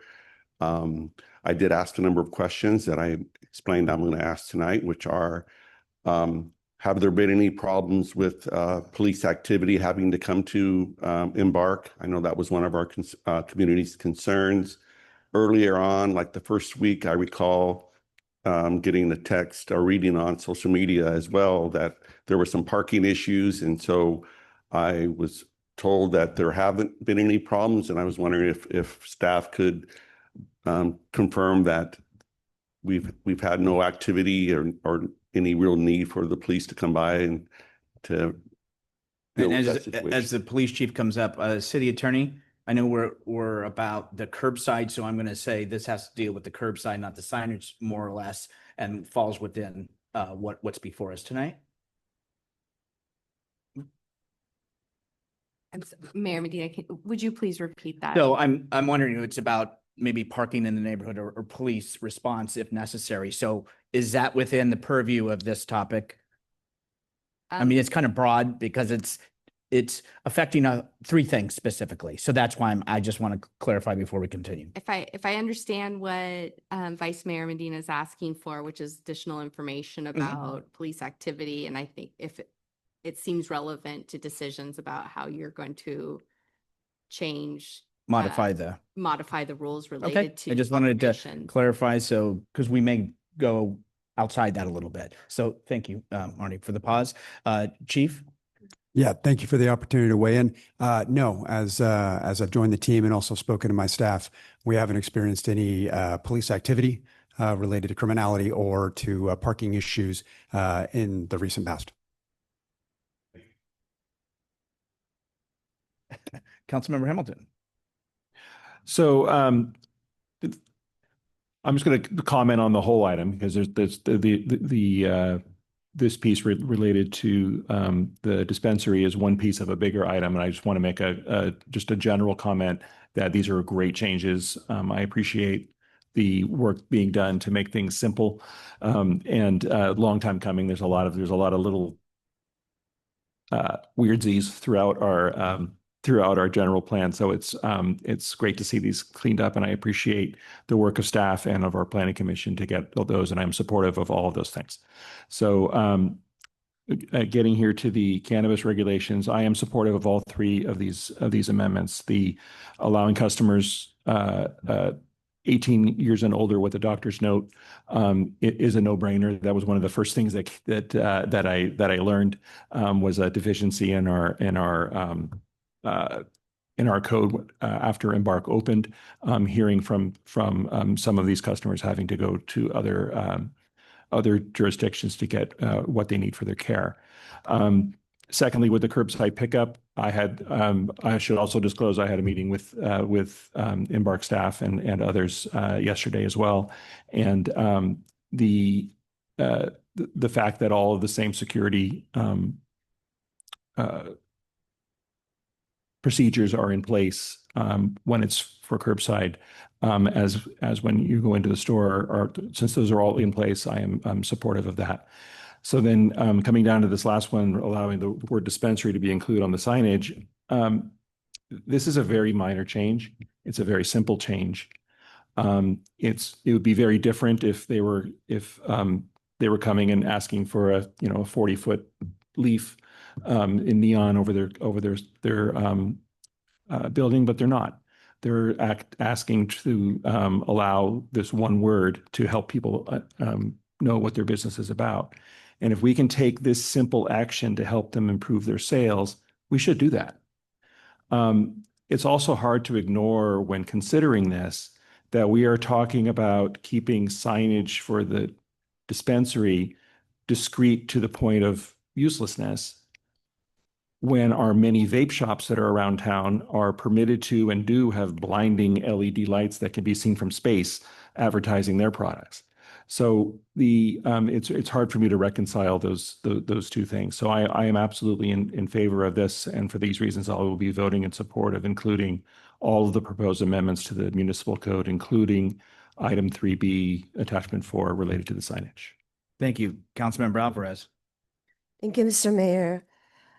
So I looked back in our May 14, 2024 council meeting under public hearing to adopt a resolution approving an architectural review permit and conditional use permit to establish and operate a cannabis retail store at 124 El Camino Real, and to adoption of a resolution authorizing the installation of a loading zone located in front of 120 El Camino. So I also don't have an issue about the loading zone, although I did a little bit of research when it comes to the difference when to use the dispensary. And I find that understanding medical versus adult use cannabis dispensary is to use a dispensary term for the purpose of medical use. And I think because Embark also sells cannabis for recreational, then it's sort of mixed the two together. If you use the dispensary, it's sort of exclusive because you are operating under a medical treatment for adults, and also it's a law that for 18 years old and below, you have to have an adult consent to enter the store. For an adult over 21, they can buy a cannabis with a prescription under the physician, and also for recreational use. So I'm sort of torn. If we allow the dispensary, it gives that impression that this is for medical use or assist in that facility. And that's what, just the difference between when to use the dispensary terminology as opposed to just a regular store that sells recreational and also for medicinal purposes. So thank everybody for their comments. I also spoke to a member of the staff this morning, so they thought of you earlier than they thought of me. So, but that's okay. But also what I did do even back then is a trust but verify. And so talking to some folks in Redwood City to see how is the signage, how is the establishment, what is the credibility, are there challenges? That was what was important to me. Some of this is just getting up to the state standards that everybody has to be consistent, and that I think is helpful. I think as far as the word dispensary, they have very limited verbiage. I mean, they can have a bigger Embark sign, but that defeats what they were trying to do, is like identify what it is. And I think staff was making abundantly clear, like, hey, the community has, through the council's voting, has brought it in, but we don't want it to be, let's just say, something that you drive by and go, oh, wow. And so this was discreet. It's much smaller in verbiage in the font because they're not allowed it to be a large sign. And I don't know if the director wants to add anything to Councilmember Alvarez's question, comment. No, we don't have anything to add to any of the comments made. Okay, but at least you listened, and we appreciate that, but nothing to add. Okay, so does anybody else have any further questions or comments? Because this would be our time. We've already closed public hearing. I will say that and again, it was more important for me to hear from folks in Redwood City who I have faith and trust in, because that to me is actions speaking louder than words. So that's important to me. And I find that this sign is not something that's in your face. I think it's discreet. I think it serves the purpose of what is being asked. And like I said, if you want to go to all the other establishments within our town. Again, we have a strict sign rules and ordinance on that. And again, as the director said, it's 10 times stronger as far as requirements. That's why you have the safety, the security, the cameras, the option for it to be approved or not approved, and for the chief to step in or modify, or his designee in regards to curbside. So with that, I'm happy to entertain a motion to approve the whole thing. But if you make the motion, you have to read it all again. I'm happy to rise to that challenge. No, you don't have to read it all again. Is it okay to take, city attorney, is it okay to take this all as one motion? It is okay. Councilmember Hamilton, it is okay. And I just would ask that you specify, I believe there's two versions of the ordinance in there. Oh, that's right. I'm ready. They did that. Which ordinance? I'm ready to go. Thank you, please. So I would like to make a motion to adopt a resolution to amend the Transit Corridor Plan TCP as detailed in attachment 1 of the staff report, to introduce the ordinance amending the zoning map as in attachment 2, to introduce an ordinance amending the municipal code with all amendments, including signage, as in attachment 4, and to introduce an ordinance canceling the Mills Park Development Agreement as in attachment 5. I'll second that. Thank you for maneuvering that. Okay, I'm going to call for the vote. All those in favor say aye. Aye. Are there any opposed? It'll be recorded as a 4-0 unanimous vote with one Mr. Salazar being recused. With that, we will move on to council committee report outs. Mr. Hamilton, or do you need a second? Do you have any? Okay. Sorry, I have two. First, report out from the Airport Land Use Committee meeting of June 26th. There were two items on the agenda. The first one of great interest to us because it was for the TANFRAM plan development. The committee voted 8-1 that the proposed TANFRAM plan development is inconsistent with noise compatibility policies of the airport. That was no surprise. So that puts us on the path to having to do another public hearing to potentially override this finding. And then the PD plan does meet other requirements, including that they'll have to file a form of no hazard to air navigation, real estate disclosures, all those types of things. And then we also voted unanimously to approve proposed amendments to the San Carlos Airport compatibility plan to better define the criteria for childcare facilities around that airport. And then my other report out is from Bauska. We just had our meeting last week. On July 17th, we received a report of the SFPUC's affordability policy designed to keep combined water and sewer rates under reasonable targets when measured as a % of household income. No other utilities we can find do this, so that's kind of a cool thing that is being done here. We received a presentation spotlighting the city of Mountain View. We continued our work on Strategy 2050, discussing the process being used for screening and sorting new water reliability products. One key project on this list is the regional stormwater project that we received a grant for recently. This is pending further discussion at CCAG, and we discussed lessons learned during and after the recent drought and how we can prepare for the next one. Yes, we need more water. Yes. Okay. Okay. So we had the commute.org meeting at 8 a.m. So we had to commute there. But on June 26th, but again, it's about the shuttle. It's about the reevaluating and seeing the viability of what we had, the monies and the resources able to, with the merger of like 2 in Brisbane to 1 and a few other things. But, one was canceled, but others are continuing to go on.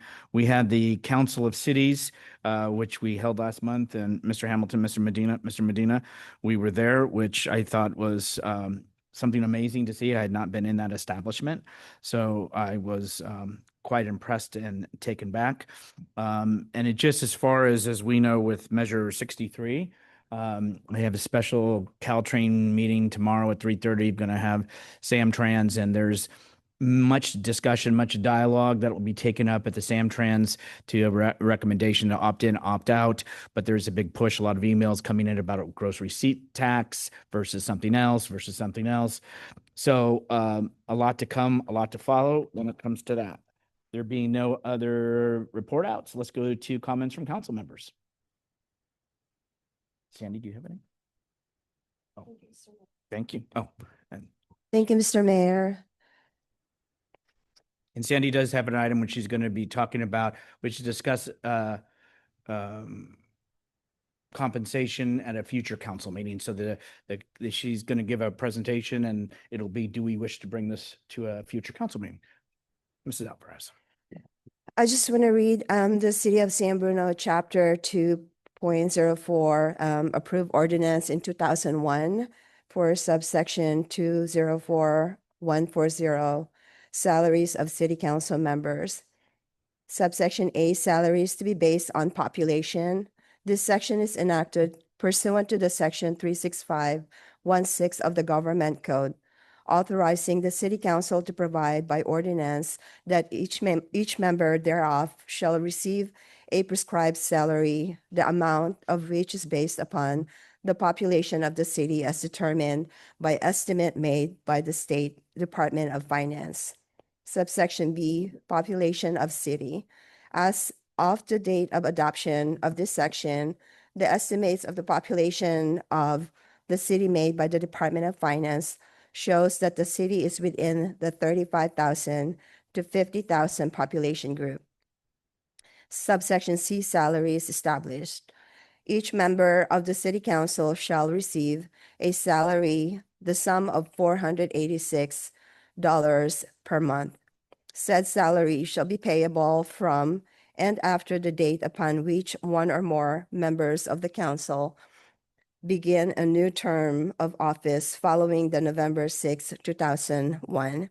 I just want to note that this ordinance was passed back in November 6, 2001, which is 24 years ago. Subsection D, increase or decrease in salaries. Notwithstanding the limitations contained in section 36516 of the Government Code with respect to increases or decreases in salaries of the council members, the compensation of council members may be increased beyond the amount provided in said section by an ordinance enacted by the City Council or an amendment to such ordinance, but the amount of such increase may not exceed an amount equal to 5% of each calendar year from the operative date of the last adjustment of the salary in effect when the ordinance was approved. Additional information in line with Government Code Section 36516, subsection A1, a city council may enact on ordinance providing that each member of the city council shall receive a salary based on the population of the city as set forth in paragraph 2. Paragraph 2, the salaries approved by ordinance under paragraph 1 shall be as follows. Subsection A, in cities up to and including 35,000 in population, up to and including $950 per month. Subsection B, in cities over 35,000 up to 50,000 in population, up to and including $1,275 per month. Subsection 4, the salary of council members may be increased beyond the amount provided in this subdivision by an ordinance or by an amendment to an ordinance, but the amount of the increase shall not exceed the greater of either of the following. Subsection A, an amount equal to 5% for each calendar year from the operative date of the last adjustment of the salary in effect when the ordinance or amendment is enacted. Subsection B, an amount equal to inflation since January 1, 2024, based upon the California Consumer Price Index, which shall not exceed 10% to each calendar year. No ordinance shall be enacted or amended to provide automatic future increase in salary. In summary, after providing the adopted municipal code section 2.04.140 and government code section 365.16 subsection under A2B, I request my colleagues to further discuss the increase of the city council salary in the amount of $975 from the current salary allowed by the government code section 365, which allows up to $1,275 per month. Based on the current population reported in 2023 by the Data Census 2023 AC 5-year estimates of 43,908. The first increase will take place following the 2026 county election effective January 1, 2027, or the first council meeting in January, which I believe is January 8. In addition, such increase may be adjusted every 2 years, not to exceed an amount equal to 5% from the operative date of the last adjustment of the salary in effect when the ordinance or amendment thereto was enacted. That's all I have. Thank you. Thank you very much for the information and the background. So, colleagues, the ask is there a majority of the council that wishes to have this brought up at a future meeting for discussion? Not an action, but discussion and then possible action at a future. So when this was brought up last year, I was vociferously against it because of timing. It was poor, it was not great timing considering that we were in the midst of going to our voters to ask them to approve Measure Q. That is not a barrier at this time, so I have no objection to moving ahead. Mr. Medina? Yes, thank you, Council Member Alvarez, for bringing this up. I'm in support of having that discussion, so the details of it will be made at the future council meeting, but I do support bringing this back to agendize. Thank you. And I'm also, I don't need to repeat, but I'm also in favor of bringing this up at a future council agenda. So we have consensus. Direction is to staff to bring this back at a future council meeting. Does that work? Okay. Any other comments for tonight? Thank you. Okay. Mr. Medina. Yes, got a packed house here. Hello. So I have a couple things. One's a little longer. I'll go with the longer one first. So I have previously mentioned parts of the following statement at an earlier council meeting. So on July 15th at 10:58 a.m., I received a video text regarding ICE activity on 6th Avenue. It is my understanding an individual was removed from the property with a warrant, and this activity was done independently. San Bruno has an incredibly diverse community, and some of our residents are genuinely fearful about their future due to their immigration status and seeing armed agents in unmarked cars in their neighborhood. Still, it is very important to know that the San Bruno Police Department does not enforce civil immigration laws. They are prohibited from investigating, interrogating, detaining, or arresting individuals solely for immigration purposes or inquiring about their immigration status. Additionally, no one should hesitate to contact the police if you are a victim of a crime, a witness, or in need of police assistance. As shown here tonight, making this statement reaches a very limited audience. So I have reached out to residents via places of worship, Bel Air School, downtown grocery stores, Second Harvest grocery distributions, and social media. It's important for our community to know their rights. I want to thank Chief Lathine for his willingness to meet our residents at churches and schools. Thank you. The second part of my announcement comment is at Second Harvest tomorrow, we'll be distributing groceries to 320 families. We don't ask how much money you make. We don't ask whether your immigration status is, we ask nothing. We ask you to show up, to register, and to receive the groceries provided by Second Harvest and around 30 volunteers that come out each month. We ask that the event will be at Bel Air School. It starts at 2:00. We ask for volunteers to show up at 1:45 so that we could kind of go over how we do things. And it lasts until 4:00 or until we run out of food. So please remember, if you are someone that needs food, please come to the event, Bel Air School, 450 3rd Avenue, between the hours of 2 and 4. Thank you. Mr. Hamilton. My monthly announcement that the American Legion is having their pancake breakfast fundraiser this coming Saturday, starting at 8:30, going until 11. And it's a great community event. So bring your family, and we'll make you a nice breakfast. Thank you. And really quick, I know we kind of had a abbreviated meeting in the sense of we didn't have the regular business. We did other important work, but I did want to acknowledge and thank that San Bruno, as far as Samcita holding their event at Skyline College for their annual event, which I attended. Last month, having the Extraordinary Service Award for Bob Marshall Sr., former mayor, to our fire camp graduation and barbecue that Councilmember Hamilton and I were there to see the video, and I had visited him down there at camp.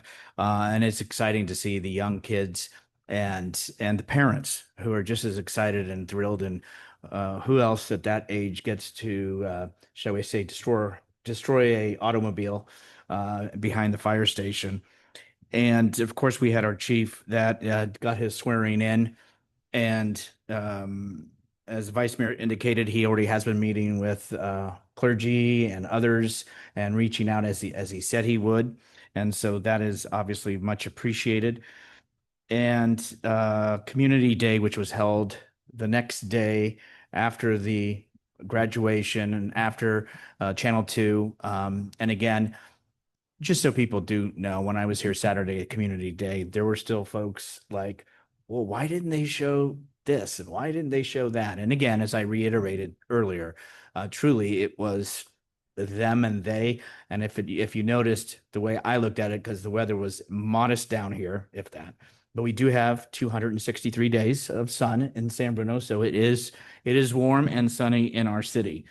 And then, of course, we've got upcoming events. So it's a busy time, and it's summer. And as we know, concerts in the park are coming up. National Night Out is coming up. The ribbon cutting for Florida Park is coming up. Summer tends to get slow, but for us, it will be transition into a busy August. But something we all can be proud of, and seeing progress of the actions that we took this evening. There being nothing else, I'm going to thank staff and everybody else for all of their help, assistance, and we will adjourn this meeting to the next regular city council meeting, which will be held on August the 26th, 2025 at 7 p.m. right here. Meeting adjourned.